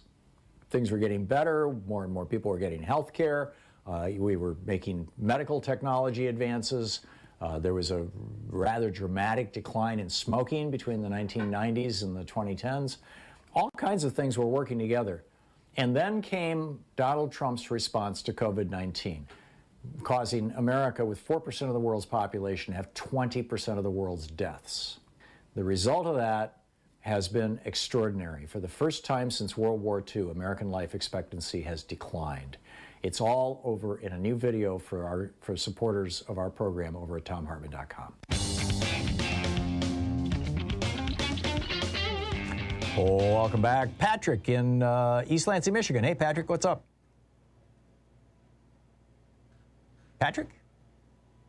I'm not seeing Patrick. I'll put him on hold. He's on line 4, Joyce. Mark in Sauk City, Wisconsin. Hey, Mark, what's on your mind? Hey, the one thing saying, you brought up Patriotism, a book I read in college, The Left Hand of Darkness, which also, I hate to mention... Is that Ursula Le Guin? By Ursula Le Guin. It'll freak out the righties because it kind of... Another take on actual, kind of they were androgens, but transsexual argument. But the whole patriotism argument there is mentioned in that book. In what context? Or what's the frame that she used? And she a couple of quotes. One of the characters is saying, "What to talk about patriotism? What is love of one's country? Is it hate of one's own country?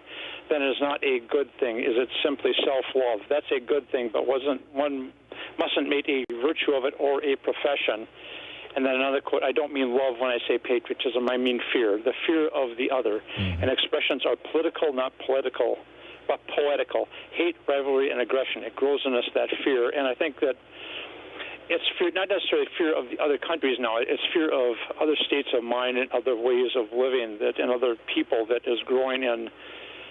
Let's say the Republican Party. I mean, it is just disgusting that they are afraid of all these different people, and I hope that my mention in the book, The Left-Handed Directus, doesn't make a lot of righties freak out and say, let's get this off the kids' reading list, because I read it as a freshman in college, and I just kind of opened my mind to a whole new way of thinking and some things. Yeah. And Ursula K. Le Guin was an activist for women's rights and for non-gender conforming rights, shall we say. Yes, and also the book The Dispossessed is another brilliant work of talking about politics and different. But what it's come down to in America now, Mark, and I think that we just need to start saying this very, very bluntly, is that there is a group of Americans, and it's probably a minority, but it's a very, very substantial minority, like, somewhere between 40 and 50% of Americans, almost exclusively white people, who believe that America should remain, because it has been all this time, a white ethno-state where the color of your skin defines your social station and your future opportunities and positions in life. And that was, by the way, when I was born, that was probably 70% of America. And because we were over 80% white at that time in the 1950s. And because of restrictive immigration laws that Lyndon Johnson changed in 1965. And then the rest of America, probably about half of white people and all the whole spectrum of people of color are saying, no, let's try making this an actual multiracial democracy. And I think that's the big, everything that's going on right now, the whole, Marjorie Taylor Greene and insurrection and Trumpism and fill in the blanks, right? All this stuff on the right. And all the stuff, the Moral Mondays and Reverend Barber and people, marching on D.C. and trying to blow up the filibuster and change, and get things done in this country. What it all boils down to is, will we become, over the course probably of the next decade, will we become a true, fully functioning, multiracial democracy, or republic, if we prefer using that word, Republicans prefer that word. Will we become a true multiracial, highly functioning republic, or will we remain a white supremacist ethno-state? And frankly, I think history is working against the white supremacists, but this is a big lift. There is, to the best of my knowledge, no country in the world that has genuinely been able to produce a fully, a full multiracial democracy. I mean, even countries that are wildly multiracial. I've worked in several South American countries, for example, and what you see down there, where you've got a multiracial governing structure and things, but generally the people who are in charge are like Vicente Fox, the former president of Mexico. They're descended from the white Spaniards, not from the local people. I think perhaps Bolivia might be the one exception to that. Or maybe it's Ecuador. I forget which country had an indigenous guy who was the president. I think that was Ecuador. But this, say that again? Bolivia. It's Bolivia, Nate says, okay. But this is going to be a big lift, and if we don't do it, and if we don't do it well, it's not going to be good. It's not going to be good for this country. It's not going to be good for the world. I mean, the world has to accept this. Yes, of course. It's fear that drives those guys, and fear of the future, and fear of actually our children who are actually very understanding of others. It's fear in part, and it's also, hey, I got mine. This is the ideology. Whoops, of the white supremacists is, I've got mine and I'm going to hang on to it and not share it with anybody else. And it's this zero-sum thinking that if one group of people gets elevated, then the group of people in power must be diminished. And it doesn't have to work that way, but that's what they promote. You're listening to Thom Hartmann.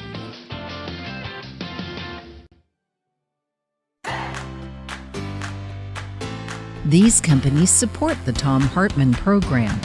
They are HelloFresh, the #1 meal kit delivery service. More information at hellofresh.com, code TOM.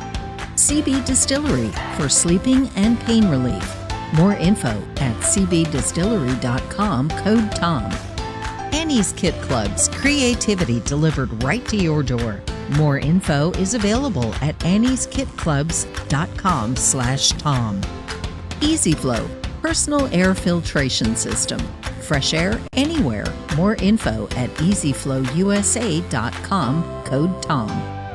Masterclass with world-class instructors. More info at masterclass.com/Hartman. And Dinovite, only the best all-natural pet supplements. More info at dinovite.com.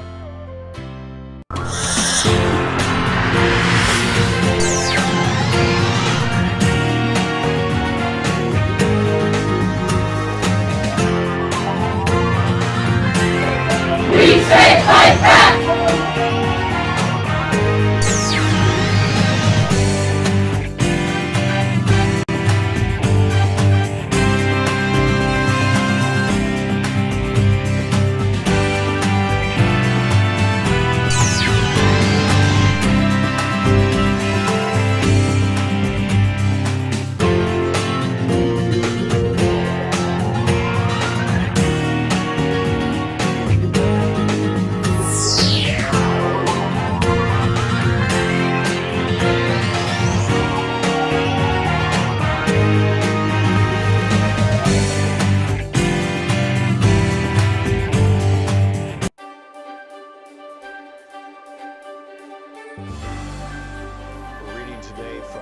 For Hire, how the CIA and U.S. Army recruit mercenaries for white Rhodesia. It's a historical reprint of what appears to be a 1979 pamphlet, basically. This is from the introduction. It does have an ISBN number. It is available in book sources. In Zimbabwe, Rhodesia, actually this must have been published post-1980 because they're referencing Zimbabwe. In Zimbabwe, Rhodesia, 270,000 white settlers, mostly immigrated since World War II, controlled the government and economy, ruling over the 7 million black Africans. The Zimbabweans cannot vote. They have been forced off the bulk of the arable land, and they have no democratic rights whatsoever. All labor performance in Zimbabwe is black labor, and it is intensely exploited, often at less than subsistence wages. Zimbabweans have been fighting European invaders since the early 17th century. Since the 1890s, they have been directly ruled by Europeans, at first in the form of a private British corporation, the British South Africa Company. Since 1923, direct political rule has been in the hands of the white settlers, currently led by Ian Smith and his fascist Rhodesian Front Party. It's important to note that the white settlers were originally given this direct local power as a, quote, self-governing colony of the British government, thereby creating a master-caretaker relationship. During these past 80-odd years, Western imperialism, the multinational corporations of the United States, Britain, and South Africa, has extracted huge profits from the exploited and oppressed Zimbabwean population via the subsidiaries of the Anglo-Americans, Lonrho, Amax, AMAX, Union Carbide, Mobil, ITT, and other corporations. They fully intend to continue doing so as long as they can. The white settler minority has been rewarded for their violent subjugation of the Zimbabwean people with perhaps the highest national standard of living in the world. Sir Roy Walensky, the former Prime Minister of the Central African Federation, which included what is now Rhodesia, once said, "This man Smith has an appeal. It's the appeal of an easy life. For $6,000 a year, you can have 5 servants, a swimming pool, and a lot." Beginning during the early 1960s, however, the Zimbabwean nationalist forces, under the leadership of the Zimbabwe African National Union, ZANU, evolved the strategy of guerrilla war to liberate their people and land. It is proving to be very successful. There are 20,000 guerrillas in base camps in Tanzania and Mozambique, over 3,000 in Zimbabwe itself, and this number is continually rising. In a meeting between Stephen Solars, a U.S. congressman, and the ZANU guerrilla leaders, they were reported to reject the possibility of enlisting the assistance of Cuban or other foreign troops, declaring that if we cannot liberate ourselves, we do not deserve to be liberated. Despite Western propaganda to the effect that the U.S. and British only wish to avoid a bloodshed in Rhodesia. Don't forget the Zimbabweans have been bleeding for almost a century. Their real fear is that the liberation struggle will win. With this victory in sight, it is not surprising that the counterattack by the Smith regime has become more vicious and brutal. Actually, this must have been published pre-1980, because this is when Smith was still in power in Rhodesia. More than 250,000 rural Zimbabweans have been forced into concentration camps. Terrorist raids have been conducted against Zimbabwean refugees in Mozambique. Dusk to dawn shoot-on-sight curfews have been instituted and enforced in the border areas. And escalating counterinsurgency attacks have been launched against the military arm of the liberation struggle, the Zimbabwean People's Army, ZIPA. It is crucial for Westerners to understand that the Smith regime has not stood alone in this barbaric campaign. This pamphlet documents the critically important element in U.S. imperialism's support for the Smith regime, white mercenary reinforcements for the fascist Rhodesian, quote, security forces. This flow of U.S. mercenaries to prop up white Rhodesia is an important, though secret, part of U.S. imperialism's strategy for Africa. The U.S. has massive investments in southern Africa. Zimbabwe alone supplies the bulk of high-grade chrome ore used in the U.S. for jet engines and other advanced technological items. Coal, copper, and other minerals are ripped out of Zimbabwe for U.S. industry. Mobil Oil, Texaco, Hertz Rent-A-Cars, Holiday Inns, and many other U.S. corporations operate illegally in Rhodesia through foreign subsidiaries. More important still is South Africa, the fortress of U.S. interests in Africa, where $1.5 billion is invested by GM, IBM, Ford, and other giant multinational corporations. The liberation of Zimbabwe would, for the first time, penetrate the buffer zone of satellite countries protecting the borders of South Africa. South African guerrilla fighters, who are already training by the thousands in camps in Tanzania and Zambia, would have direct access to re-enter their land and accelerate the liberation struggle. Knowing that the stakes are high, U.S. imperialism has worked to strengthen the white supremacist outposts in Africa, although at times this had to be done covertly. In 1970, the Nixon White House approved Henry Kissinger's Operation Tar Baby strategy, based on Option 2 of the Secret National Security Study Memorandum No. 39. This strategy essentially called for covert military assistance, including direct exchanges, so that South African troops could be trained in the U.S. in specialized tactics and weapons. This would be done while the U.S. tried to convince Africans that it was on their side. This is from the pamphlet number 39, that Kissinger memorandum. We would maintain public opposition to racial oppression, but relax political isolation and economic restrictions without openly taking a position undermining the United Kingdom and the UN on Rhodesia. We would be more flexible in our attitudes toward the Smith regime. And it goes on from there. Guns for hire.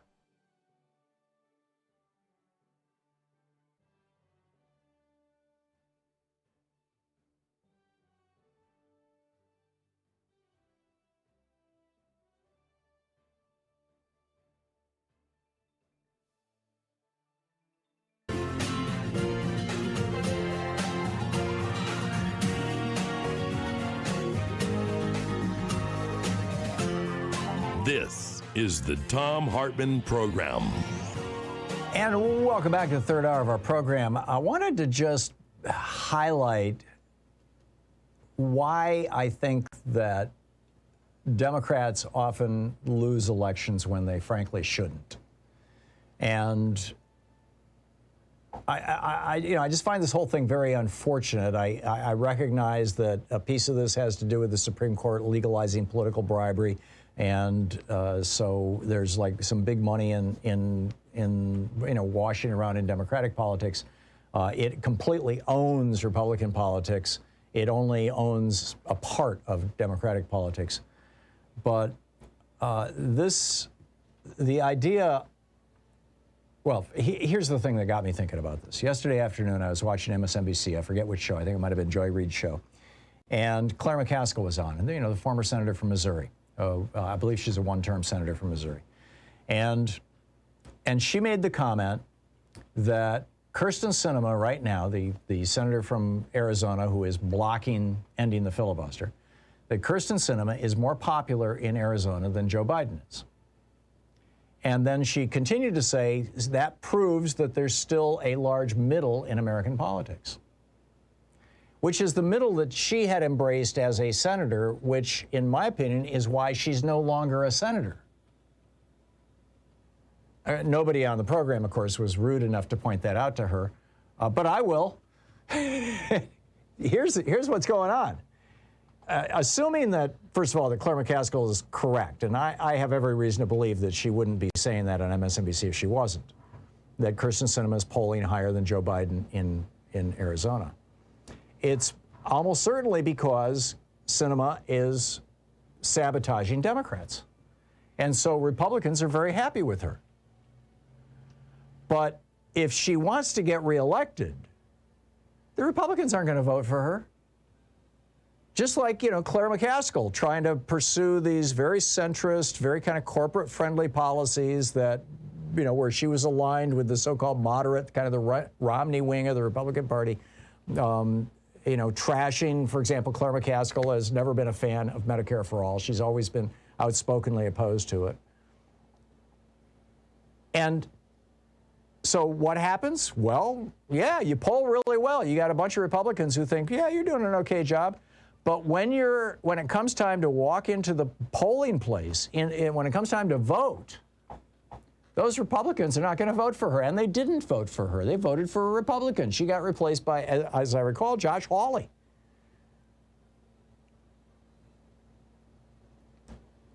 And there's this, I don't know if it's a belief or a rationalization, that if we can just hug these positions that Republicans also like, then that's our ticket to getting reelected. And frankly, it's not. And I put Claire McCaskill on, forward as an example of that. And I think that Democrats who listen to that kind of rhetoric and follow that kind of advice are putting the future of our party at risk. We got another example of this right now. Nina Turner, who used to be a major force in the Ohio legislature when she was a state senator. She is well known. She is nationally famous, but she is well known in Ohio. She is beloved in Ohio. She is running to replace, I'm pretty sure it's Marcia Fudge, who went on to join the Biden cabinet. Marcia Fudge, by the way, was or is an advocate of Medicare for All. And Medicare for All polls really well among Democrats in Ohio. And in fact, it even polls well among Republicans. I mean, by polling well, it's obviously not over 50%, but it's large enough that if you combine those Republicans with all the Democrats that like it, it's a winning strategy, Medicare for All. But the problem is that, David Sirota is writing about this at the Daily Poster today, and obviously, David has a dog in this fight. He was a speechwriter for Bernie Sanders for years. But he notes that Nina Turner is putting at the core of her campaign Medicare for All. And he notes in mid-June, Democratic congressional candidate Nina Turner launched a television ad campaign promoting her support for Medicare for All.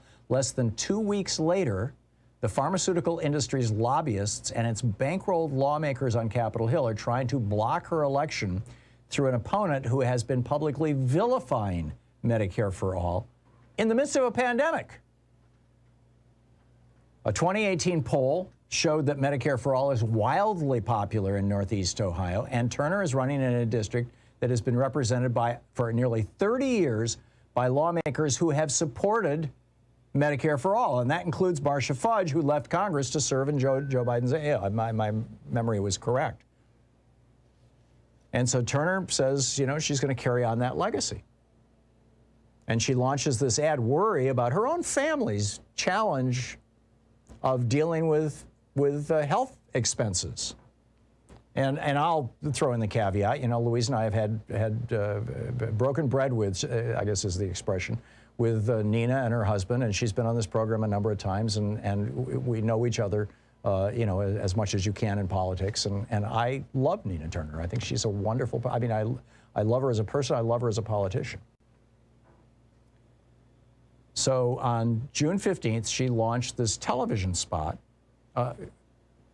pro Medicare for All. Literally the very next day, corporate lobbyists in Washington, D.C. held a Washington fundraiser for her primary opponent, a woman by the name of Chantel Brown. And headlining the fundraiser was a guy named Jerome Murray. He was the guy who put this thing together and helped speak at it, is a registered lobbyist for pharma, for the Pharmaceutical Research and Manufacturers Association, PRMA, pharma, or PHRMA. The fundraiser, David Sirota notes, was also headlined by CVS health lobbyists, the big drugstore chain, as well as 7 Democratic lawmakers who have raked in more than $5 million from donors in the pharmaceutical and healthcare sectors. And then Nina Turner's primary opponent rolled out an endorsement from Hillary Clinton, who back in 2016, you'll recall, said, and I quote, Medicare for all will never, ever happen. It was a verbatim quote. It was one of the reasons that the turnout in the 2016 election was so low in some areas for Hillary Clinton, was because people, it's just another corporate Democrat. I'm not going to bust my ass to get out there and vote. And now Jim Clyburn, who has taken in more than $1 million in donations from donors in the pharmaceutical industry, has also endorsed Nina Turner's opponent. Nina Turner was way ahead. Now these very large endorsements from people who are taking lots of money from the healthcare industry, the health insurance industry, the pharmaceutical industry. And this is really sad. I mean, Clyburn has, actually when Medicare for All was first proposed in 2017, he signed on as a co-sponsor, but 2 years later he said, no, take my name off. And he has now spoken out numerous times against Medicare for All. Even though in South Carolina, exit polls, and there's all links to this over at dailyposter.com. Every single point here has links to the actual polls and things and the actual ads and everything. The exit polls showed that a majority of South Carolina primary voters support Medicare for all. In the 2020 election, Democrats lost a dozen House seats. And Jim Clyburn came out and said it was because we were campaigning on Medicare for all, socialized medicine. He said, if you do that, we're not going to win. And, that's not what the polling says. And it's not what the base says. Republicans know how to run a base strategy. They know how to activate their base, they know how to get their base out, and they know how to serve their base. And Democrats appear to have kind of missed the boat on this. So my advice to Democrats is don't listen to Democrats who have lost their elections because they followed their own advice and are now trying to advise you. I'm not going to, get into the middle of this primary by way of endorsements, even though I love Nina Turner, just because we don't do that with primaries anymore on this program. Once burned, twice shy, but this is tough. Is the Thom Hartmann Program. This is kind of issue-based stuff that is, I think, consequential, and I think Democrats are wandering into dangerous territory.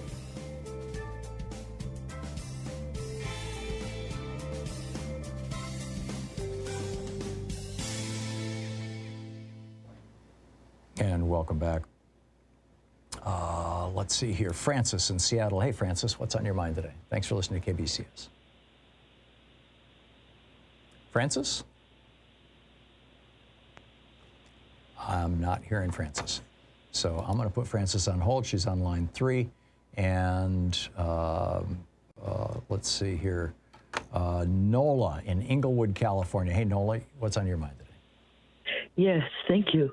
The reason why the United States have homeless, because it's voter suppression. Because in this country, the ability to vote is tied up with having a mailing address. If you don't have a mailing address, you can't vote. Yeah.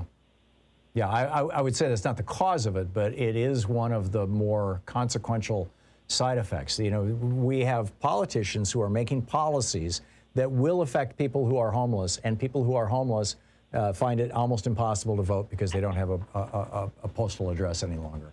You're absolutely right. Exactly. Yeah. Good point. Excellent point. Thank you for calling and making it.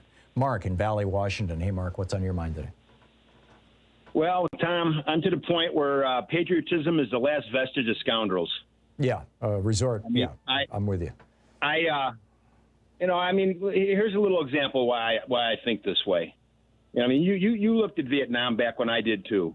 And I remember, says, America, love it or leave it. Nixon's kind of slogan. Well, yeah. I remember it well. So the person that said, no, I'm not going to go to Vietnam because it's an unjust war and it violates my principles. And it violates our country's principles, by the way. Yeah. Or the guy that goes because he was drafted, I think they're both patriotic. I agree. But here's the problem. With the Republicans nowadays, the guy that goes, he's patriotic. The guy that didn't go, he's a scumbag. Well, it's not just now. I mean, that was Nixon's position in the early 70s, or in the late 60s. This is why from 68 I have no forward. use for patriotism. I love my country, but I'm sick of patriotism. Yeah. Because it's used as a bludgeon. It's become kind of a faux religion. Yeah. Yeah, So, I agree. Yeah. Excellent point. Excellent point. And I can't really add much to that. I think you said it very well. Mark, thank you for the call. Jake in Elizabeth, Pennsylvania, watching Free Speech TV. Hey, Jake, what's up? Morning, Mr. Tom. Quick question for you. Well, do you remember back around the year 2000 when Bill Mayer had his real-time show on and he was getting sued by Donald Trump? Yeah. And he called him a whiny little B-ism. Yeah. The B word for a woman, yes. Yeah. Which is how some 3-year-olds act. Mm-hmm. At least mine would every now and then. But no, I get wasn't it. real. Jake, we just have a half a minute. What's your point? Okay, the question here, the answer I'd like to get from you is, besides tending their little hides and shunning them, what else really works? I mean, you were the psychotherapist for a while. How did you treat kids like that? Well, let me just deal with the larger question, which is how do you respond to basically name calling in the GOP? Is that the question, Jake? Pretty much. Yeah. I think that you identify it. Typically what you do with antisocial behavior is you label it. You say, oh, you're going to do name calling. Well, good luck with that. I don't think that that's me. Or actually, I wouldn't even acknowledge whether it's a legitimate name calling or not. I would simply identify it as name calling. Jake, thanks for the call.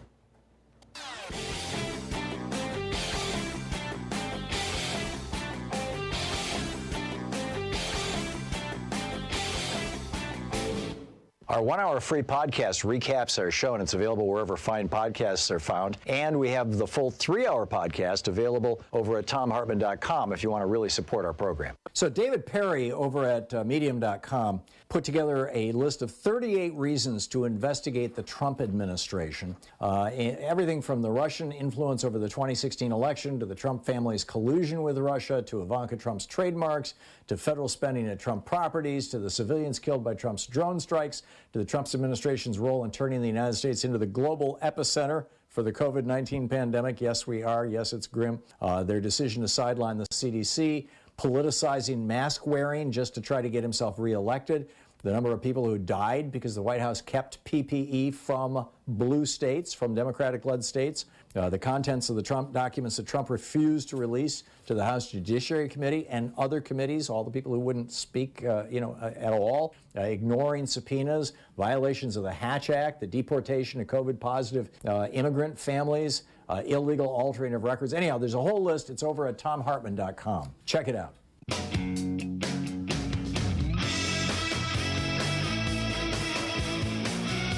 Welcome back. Peter in New York City. Hey, Peter, what's on your mind today? Yeah, hi, Tom. How are you? I am great, but I'll get better, Peter. What's up? Yeah, I just ordered your book on the hidden history of American oligarchy, and it should be here today or tomorrow. I'm looking forward to reading it. My question to you today is, what part do you think that NAFTA played in exacerbating white tensions and white supremacy? I believe that we lost 1/3 of our industrial jobs. Yeah, and more or less. As a result, Excuse me? I said yes, more or less. We did, yeah. Right. It's like a dog chasing its tail. I mean, you've got something happens, and then that provokes this response. A happens, and that provokes B response, and then B happens, becomes full blown, and that produces C response, and then C happens, and that brings you back to A, right, and causes more of A to happen. So. Right. Where this all started, and this is actually a fascinating history, Peter, and one of these days I'm going to write a book, or in fact I proposed a hidden history book on this very topic, the hidden history of trade. Where this started was the idea that if we increase trade around the world, we will decrease wars. This was the theory of the European Union. This is what brought the European Union together. If everybody's doing business with everybody else, they have a strong incentive not to go to war with everybody else. And one of the reasons why, one of the things that was an exacerbating factor in past wars in Europe was trade conflicts, protectionism. So we're going to eliminate protectionism, and we're going to flatten the playing field. And that actually can work when everybody is at pretty much the same place. In other words, the cost of labor in France and the cost of labor in Germany and the cost of labor in Spain and the cost of labor in England were all pretty much the same. And the ability to be industrialized were all pretty much the same. And so if you all get together and create a giant trade group, you actually do decrease the risk of war. So that, but that's theoretical.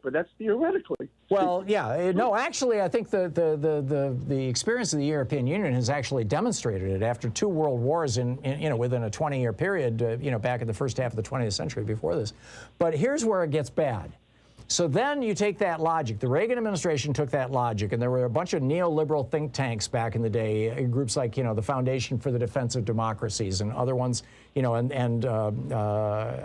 forgetting the name of the guy, Hayakawa was, he wrote a book, The End of History and the Last Man. Francis Fukuyama wrote that book. And basically what they said was, the whole world should adopt this policy that Europe did to end all wars all around the world. And so if we simply say to Bangladesh, where labor is 20 cents an hour, or to China, where labor can be 30 cents an hour, we're going to flatten the trade, or Mexico, where labor is $1 an hour. We're going to flatten the playing field, and we're all going to engage in free trade, and we're no longer going to protect our domestic markets, including our labor markets. If we do that, then we're going to end wars around the world. And the side effect of that was the destruction of the working class in the wealthier countries, specifically the United States, and the raising of a new middle class in countries like China and Mexico. Now, this takes us, that's A. So that takes us to B. B was, as the middle class collapses in America, most of the American middle class is white, and you got a whole bunch of white people who are now out of jobs and out of the middle class, and they're looking around going, what the hell happened? And then you get these demagogues coming in and saying, oh, it's black people who want your jobs, or it's women who want your jobs, or it's Mexicans who want your jobs. And then you've got this white rage that comes out of this that produces this situation, and then provides a fertile ground for people like Donald Trump to come in and say, just make me dictator and I will stop this. And of course, he had no intention of stopping it because it's very profitable for the people who supported him. Did I answer your question, Peter? So do you agree with that NAFTA exacerbated these racial tensions? I do. Yes, that's what I really think, too. And, I think basically, we always had people in the country that were, racists who were white supremacists. But I think as long as they were benefiting, they were okay, everything was fine. But all of a sudden, they lost their industrial job. And they can no longer make their mortgage payment. They can no longer send their kids to college. They can no longer meet their car loan. Then all of a sudden, Right, and these were policies, by the way, that were being promoted during the Reagan and Bush administrations. In fact, Reagan and Bush renegotiated the General Agreement on Tariffs and Trades, the GATT, which produced the World Trade Organization, and they also negotiated NAFTA.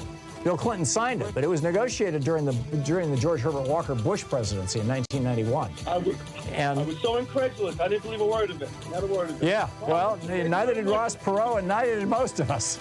Peter, thanks a lot for the call. It's coming up on 28 minutes past the hour. We'll be right back. You're listening to the Thom Hartmann Program. Call 202-808-9925. Back with more of your calls and the news of the day. Oh, and space lasers right after this.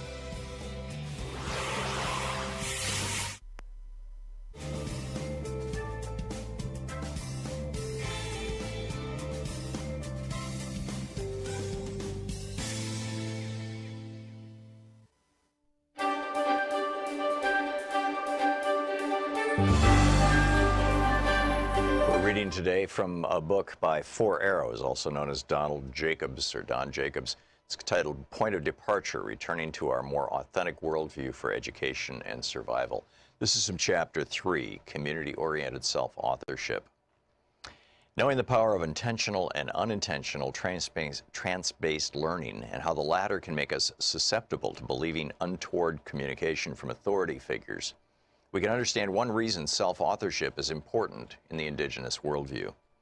When we are in control of our thinking and trust our intuitive insights, our natural trance awareness helps prevent misdirection from external influences. It gives us the authority for what we can then instill in our minds to achieve.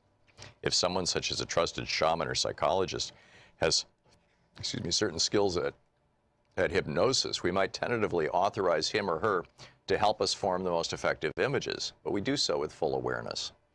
More important than avoiding negative influence from perceived authority figures, however, is the self-authorship via indigenous worldview that gives high degrees of individual autonomy to people while at the same time assuring that people use their freedoms to help their communities. In the indigenous worldview, the highest authority for all decisions comes from one's personal, honest reflection on lived experience, with the understanding that everything is related. It is this understanding that makes a distinction between self-authorship, as it is generally perceived in the dominant worldview, and that of the indigenous one. Self-authorship is always ultimately in the service of the greater good in the latter. Self-authorship in indigenous ways of thinking comes from knowing that the highest experience for decisions comes from honest reflection on lived experience in light of realizing that everything is related in life, and this interconnectedness must be a part of all decisions. Michael Anthony Hart gets to these ideas about inner authority coming from such reflection. Through inward exploration, tapping into creative forces that run through all life, individuals come to subjectively experience a sense of wholeness. This exploration is an experience in context, where the context is the self in connection with happenings, and the findings from such experience is knowledge. Happenings may be facilitated through rituals or ceremonies that incorporate dreaming, visioning, meditation, and prayer. The findings from such experiences are encoded in community praxis as a way of synthesizing knowledge derived from introspection.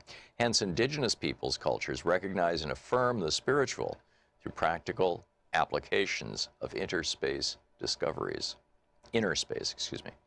Such a holistic understanding of accessing, trusting, and exercising our inner authority is the source of the creativity and knowledge synthesis we need for addressing our global problems.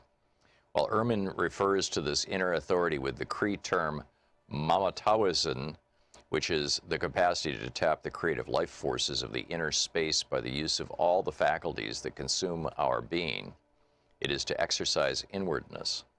This understanding is missing from our dominant worldview, where objective-based outward exploration is sought for guidance rather than introspective knowledge development. Dependence on external authority is the rule in spite of the call to question authority that has always resonated on the fringes. Under the dominant worldview, obedience trumps community-oriented self-authorship. Decision-making is rarely a holistic process, nor does it utilize alternative states of awareness, deep reflection, and community praxis. The random quotations below, selected from an internet search, reveal that obedience to authority is common under the dominant worldview. Obedience to lawful authority is the foundation of manly characteristics by Robert E. Lee. All religions have based morality on obedience, Alexander Herzen. Obedience brings peace in decision-making, James Faust. Justice is the insurance that we have on our lives and property. Obedience is the premium we pay for it, William Penn. I was not born to be free. I was born to adore and obey, C.S. Lewis. Every game has rules. Life's a game that has its respective rules. Obey the rules, win the game, Israel Ahavor. A wolf cannot cannot have more than one head or it tears itself apart. Con Iggulden. From a social dissident on the fringe, Noam Chomsky wrote, any dictator would admire the uniformity and obedience of the U.S. media. From an indigenous-raised Lakota, Oyessa, the American Indian was an individualist in religion as in war. Reliance on external authority is not only the bedrock of choices in mainstream society and the main approach to moral development, but it also gives jurisprudence or guides jurisprudence and conflict resolution. Authorized punishment or revenge is a primary goal for wrongdoing. Under indigenous worldview, bringing offenders back into community via affected members of the community is the goal. This relational approach expands the circle of land and seeks input from the wide circle of relevant people. Spiritual resources are employed via prayer or song, and subjectivity is as important as objectivity. Hart emphasizes this relationship as emphasizing spirit and spirituality, and in turn a sense of communitism and respectful individualism. And then he goes on about the indigenous worldview and how it relates to what we would call communism. Point of departure by 4 arrows.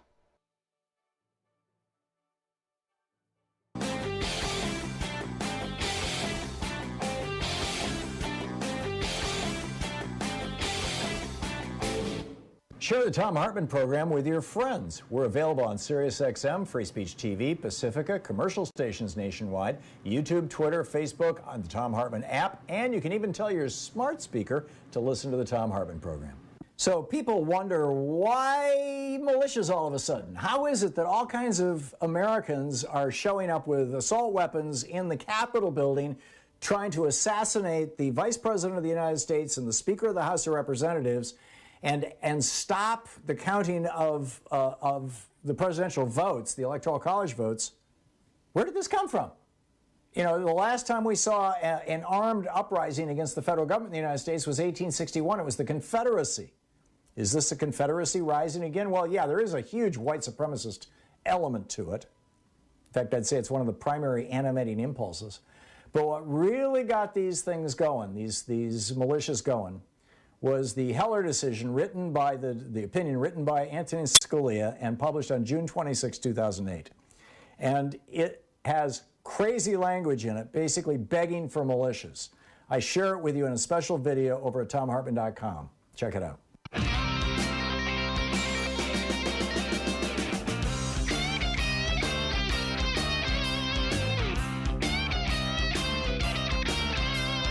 And welcome back. Thom Hartmann here with you. And let's see, picking up your phone calls. Andy in Minneapolis. Hey, Andy, what's on your mind today? Hey, Tom, glad to hear you're cool down there in your building. Yeah. Thanks for taking my call. Thank goodness. I wanted to bring up a point I heard earlier about the insurrectionists and comparing them to the right side of the spectrum to the Olympic athlete who did her turn to the flag. And I wanted to bring up kind of a point where why I think they can have that double standard is because they feel the people on the left do it. And there's a particular example that happened here in Minneapolis just over the weekend, and it's just starting to hit, I think, more of the broader news, is there was a group of protesters that cornered in one of our city council members and forced her, really under duress, to sign a list of demands that these people wanted her to, follow or implement, such as having our mayor resign and don't touch George Floyd Square. Now, as someone that marched in the protest after George Floyd's, murder back last year, and how beautiful that was going through the neighborhood, I feel the community here in Minneapolis, and I feel as large, they see this type of incident as like, what's going on here? Why is this chaos happening? And I feel that there needs to be some leadership on the Democratic, upper levels of Democratic leadership to basically call this out. It's not something that I want to stifle. Yeah, no, I get that. And assuming that everything you're saying is true, Andy, and I don't live in Minneapolis and I've not seen any stories about this, so I can't, and it would surprise me that any city council member would sign anything that they disagreed with. That kind of stretches credulity. But I can tell you that, for example, here in Portland, We've had both the Democrats and one of the local Black Lives Matter groups come out and speak out against the so-called Black Bloc people, the folks who are vandalizing the city and saying, hey, you're not helping things. You say that you're on the left, but you're not. You're actually, reactionaries. You're actually, behaving like fascists. And this is not good. It doesn't help the situation. It doesn't help the people.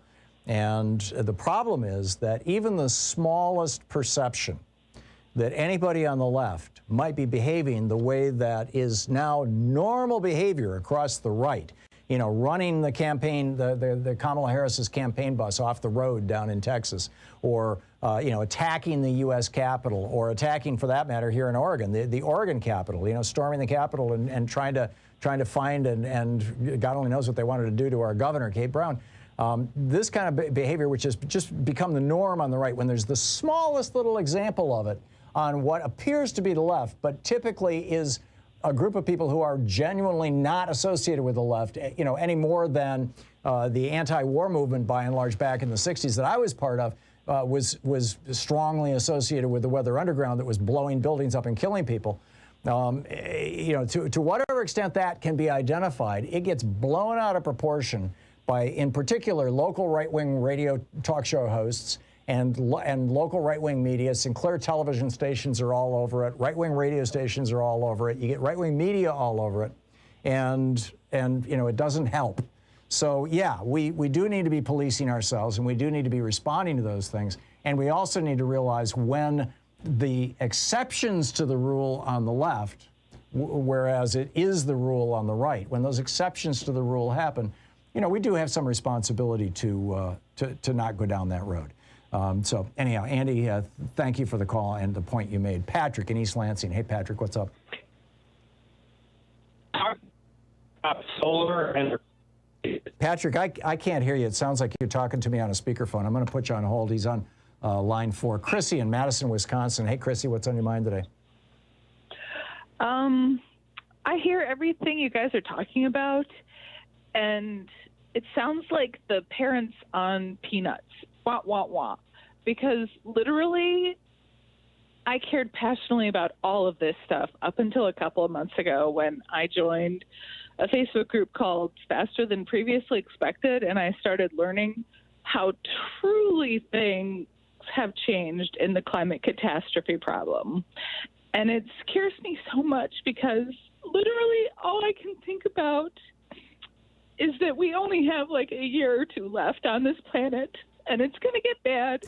Chrissy, and I feel like we should be out in the streets. Stop. We have a lot more than a year or two left on this planet, and people can put together. You don't understand. The left of sea, all the methane. It's melting. The Arctic is melting. There are terrible things happening. I agree with you, and they are things that have the potential to destroy civilization as we know it, but not in the next year. It's going to be probably in the next 30 to 50, maybe 100 years. And but life is getting tough. I mean, it was 116 degrees here day before yesterday. It has never been that way. We are seeing radical stuff. But I'm telling you, Chrissy, there are people who will use, just like they reach out to the right to try to radicalize and freak people out and get them so terrified and so upset that they will then start throwing money at these people or giving them political power or get sucked into their cults. There are people on the left doing the exact same thing.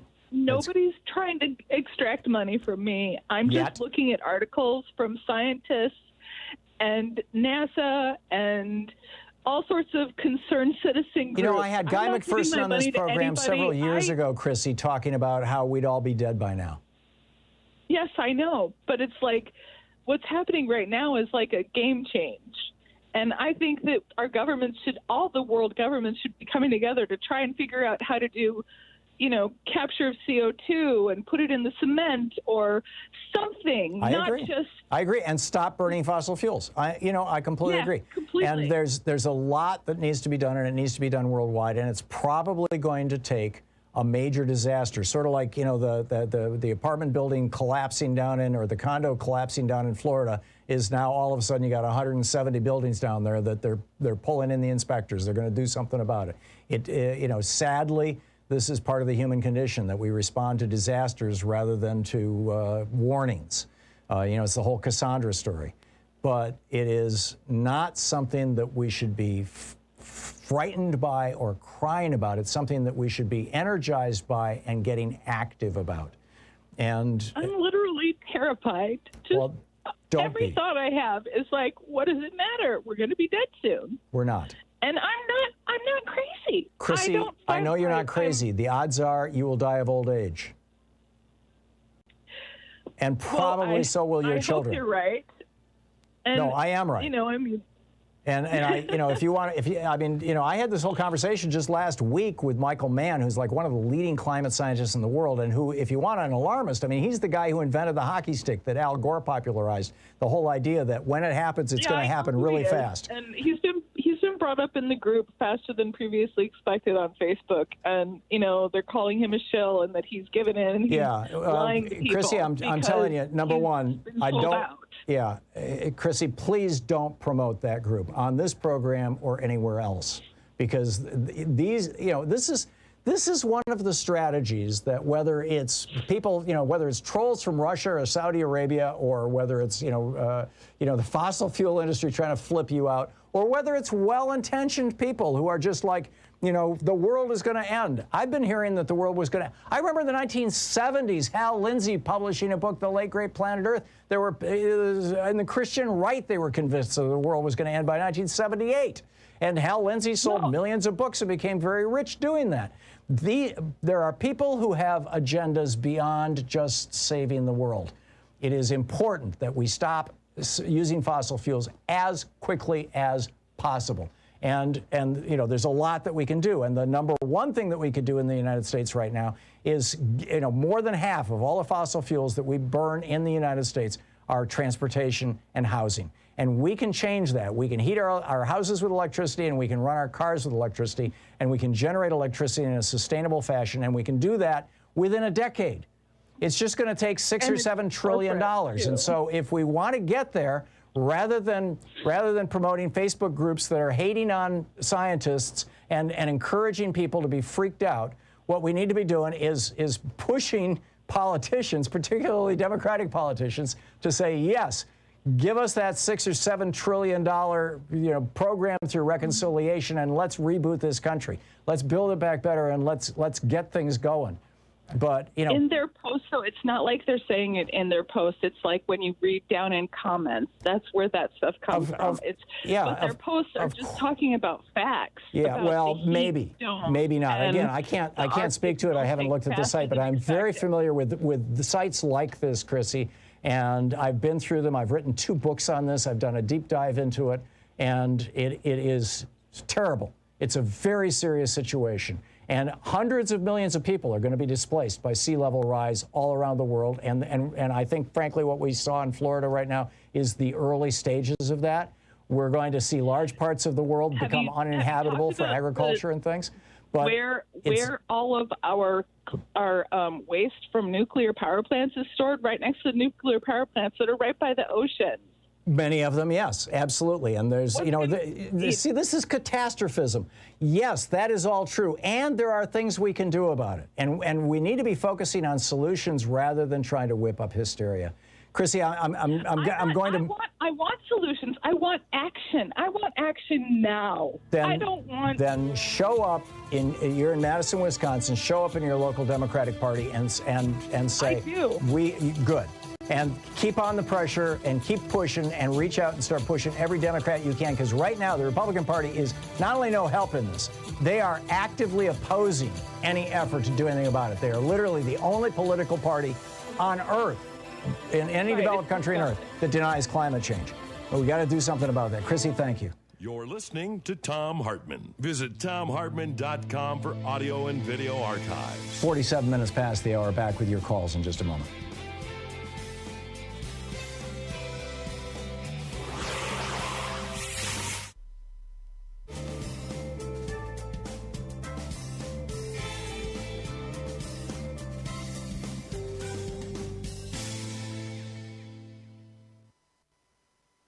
And welcome back.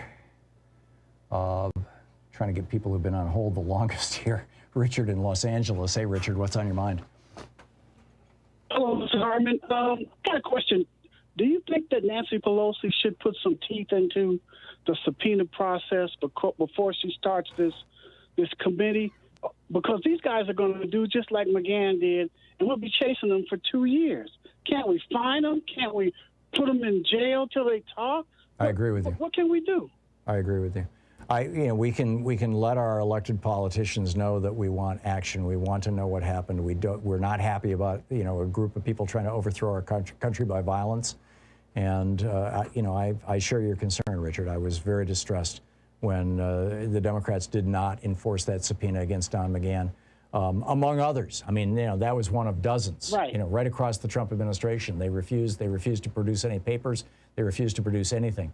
And if the Democrats don't learn how to take names and kick ass, they're going to get their own ass kicked. And it's going to happen in 2022. I don't hear them saying anything about the subpoena process. Are we going to go through the same thing again?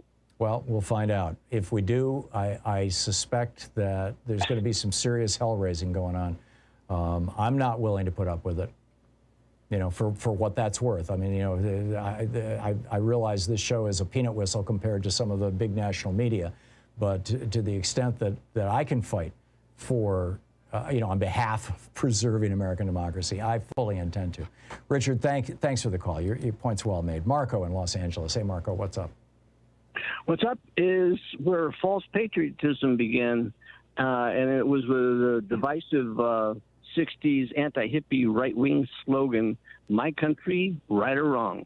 Yeah, and America, love it or leave it. Yeah. Exactly. But what those, those illegal war supporting the Vietnam supporting Archie Bunker faux patriots never realized was their slogan was incomplete. The complete thought is, my country, right or wrong. When right, support it. When wrong, do whatever it takes to right it. Correct. Yeah. And that's where we are. We need to do that. Yeah. Yeah. Very well said. I completely agree with you. Thank you very much for the call, Thanks Marco. for taking me. Yeah, okay, my pleasure. Good talking to you. Stephanie in Columbus, Ohio. Hey, Stephanie, what's up? Hi, Tom. I love your show. Thank you. I just wanted to talk about the national anthem, and I would like to know what we could do to change it. Why do we have to have this particular song for our national anthem anyways? Is it written somewhere?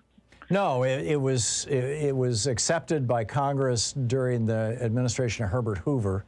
If our earlier caller is correct, and my distant memory comports with that, so I can't say it absolutely, but I believe that to be the case. And we could a starting point would be to say that we're just going to drop the third stanza altogether and behave as if it doesn't exist. But I think that, America the Beautiful, although there's, there's so many. Yeah, this land is your land. I mean, well, the problem with that is that, to tell that to a Native American, this land was made for you and me.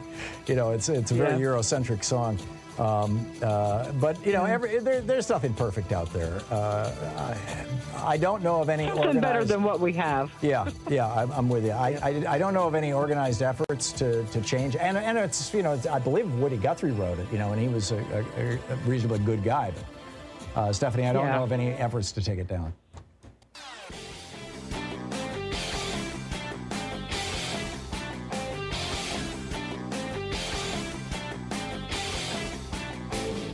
Missed my opening rant today? It's usually published over at HartmannReport.com, where you can read it and share it with your friends for free. Check it out, HartmannReport.com. So back in the day, and I mean back in the 1780s, literally, when the Constitutional Convention was happening in Philadelphia in the summer of 1787, there was this debate about the quality of the vote. Whether people who only landowners should be allowed to vote, stuff like that. And, in order to ensure that well-informed people who really care about voting are the only ones voting. It didn't pass. It was rejected by the framers of the Constitutional Convention, this idea that only landowners should be allowed to vote. Never made it in the Constitution. But a variation on this is now being proposed in the Arizona legislature. And State Representative John Kavanaugh, who's the chair of the committee that's pushing this legislation, says the quality of the vote is important. We have to look at the quality of votes as well. I've got a new video all about this for the supporters of our program over at thomhartmann.com. Check it out.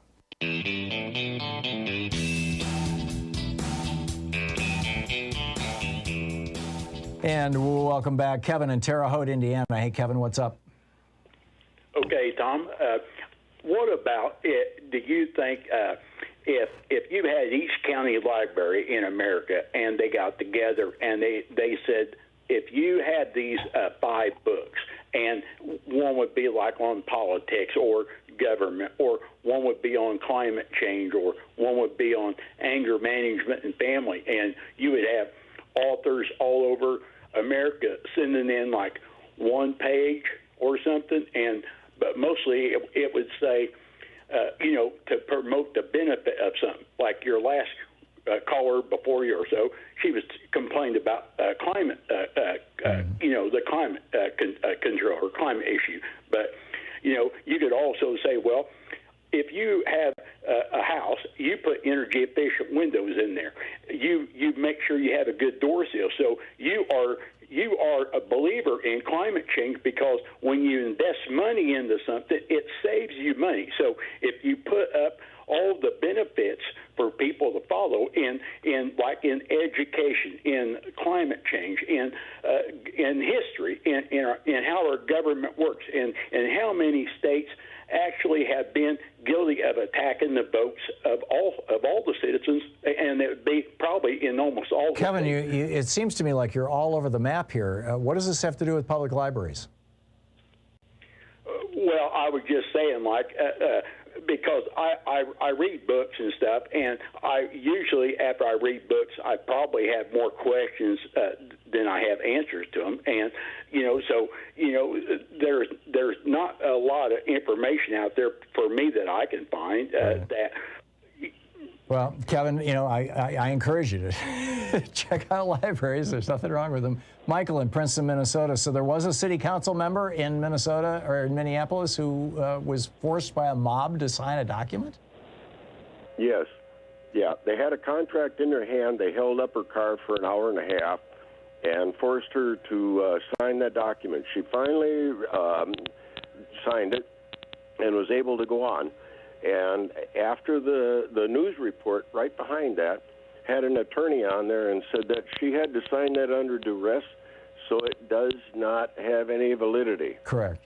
But correct. Yes, it did happen. And the protester, or whoever this guy was, had been involved in some other kind of a protest. So he's on the record, as far as being a radical. Yeah. So, yeah. See, this is like, using the tactics of fascism to pretend to oppose fascism only promotes fascism. It's, this idea that the ends justify the means never works, never has, and never will. Michael, thanks for the verification of that. Susan in Monroe County, Pennsylvania. Hey, Susan, what's up? Hey, hi. Just wanted to make a comment about our country.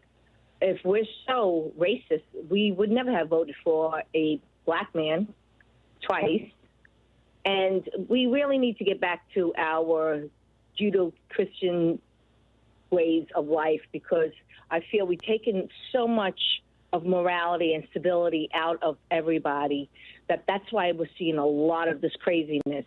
I really truly feel black people and white people have been getting along from where I am coming from what I've seen, and a lot of situations are not color but more cultural. Yeah. I've heard that argument from conservatives for years, and I reject it respectfully, Susan. I know. Tell that to somebody. Tell that to my dad's peer. The people who left World War II with my dad, who tried to get a house with the GI Bill that my dad got easily, but they were black and they couldn't get it.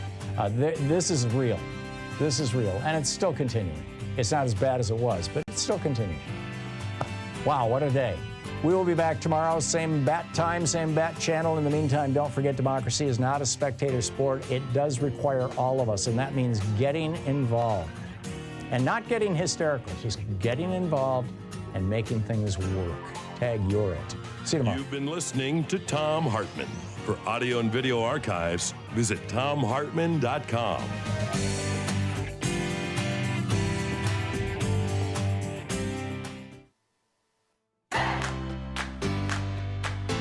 These companies support the Thom Hartmann Program. They are HelloFresh, the #1 meal kit delivery service. More information at hellofresh.com, code TOM. CB Distillery for sleeping and pain relief. More info at cbdistillery.com, code TOM. Annie's Kit Clubs, creativity delivered right to your door. More info is available at annieskitclubs.com/Tom. EasyFlow, personal air filtration system. Fresh air anywhere. More info at easyflowusa.com, code TOM. Masterclass with world-class instructors. More info at masterclass.com/Hartman. And Dinovite, only the best all-natural pet supplements. More info at dinovite.com.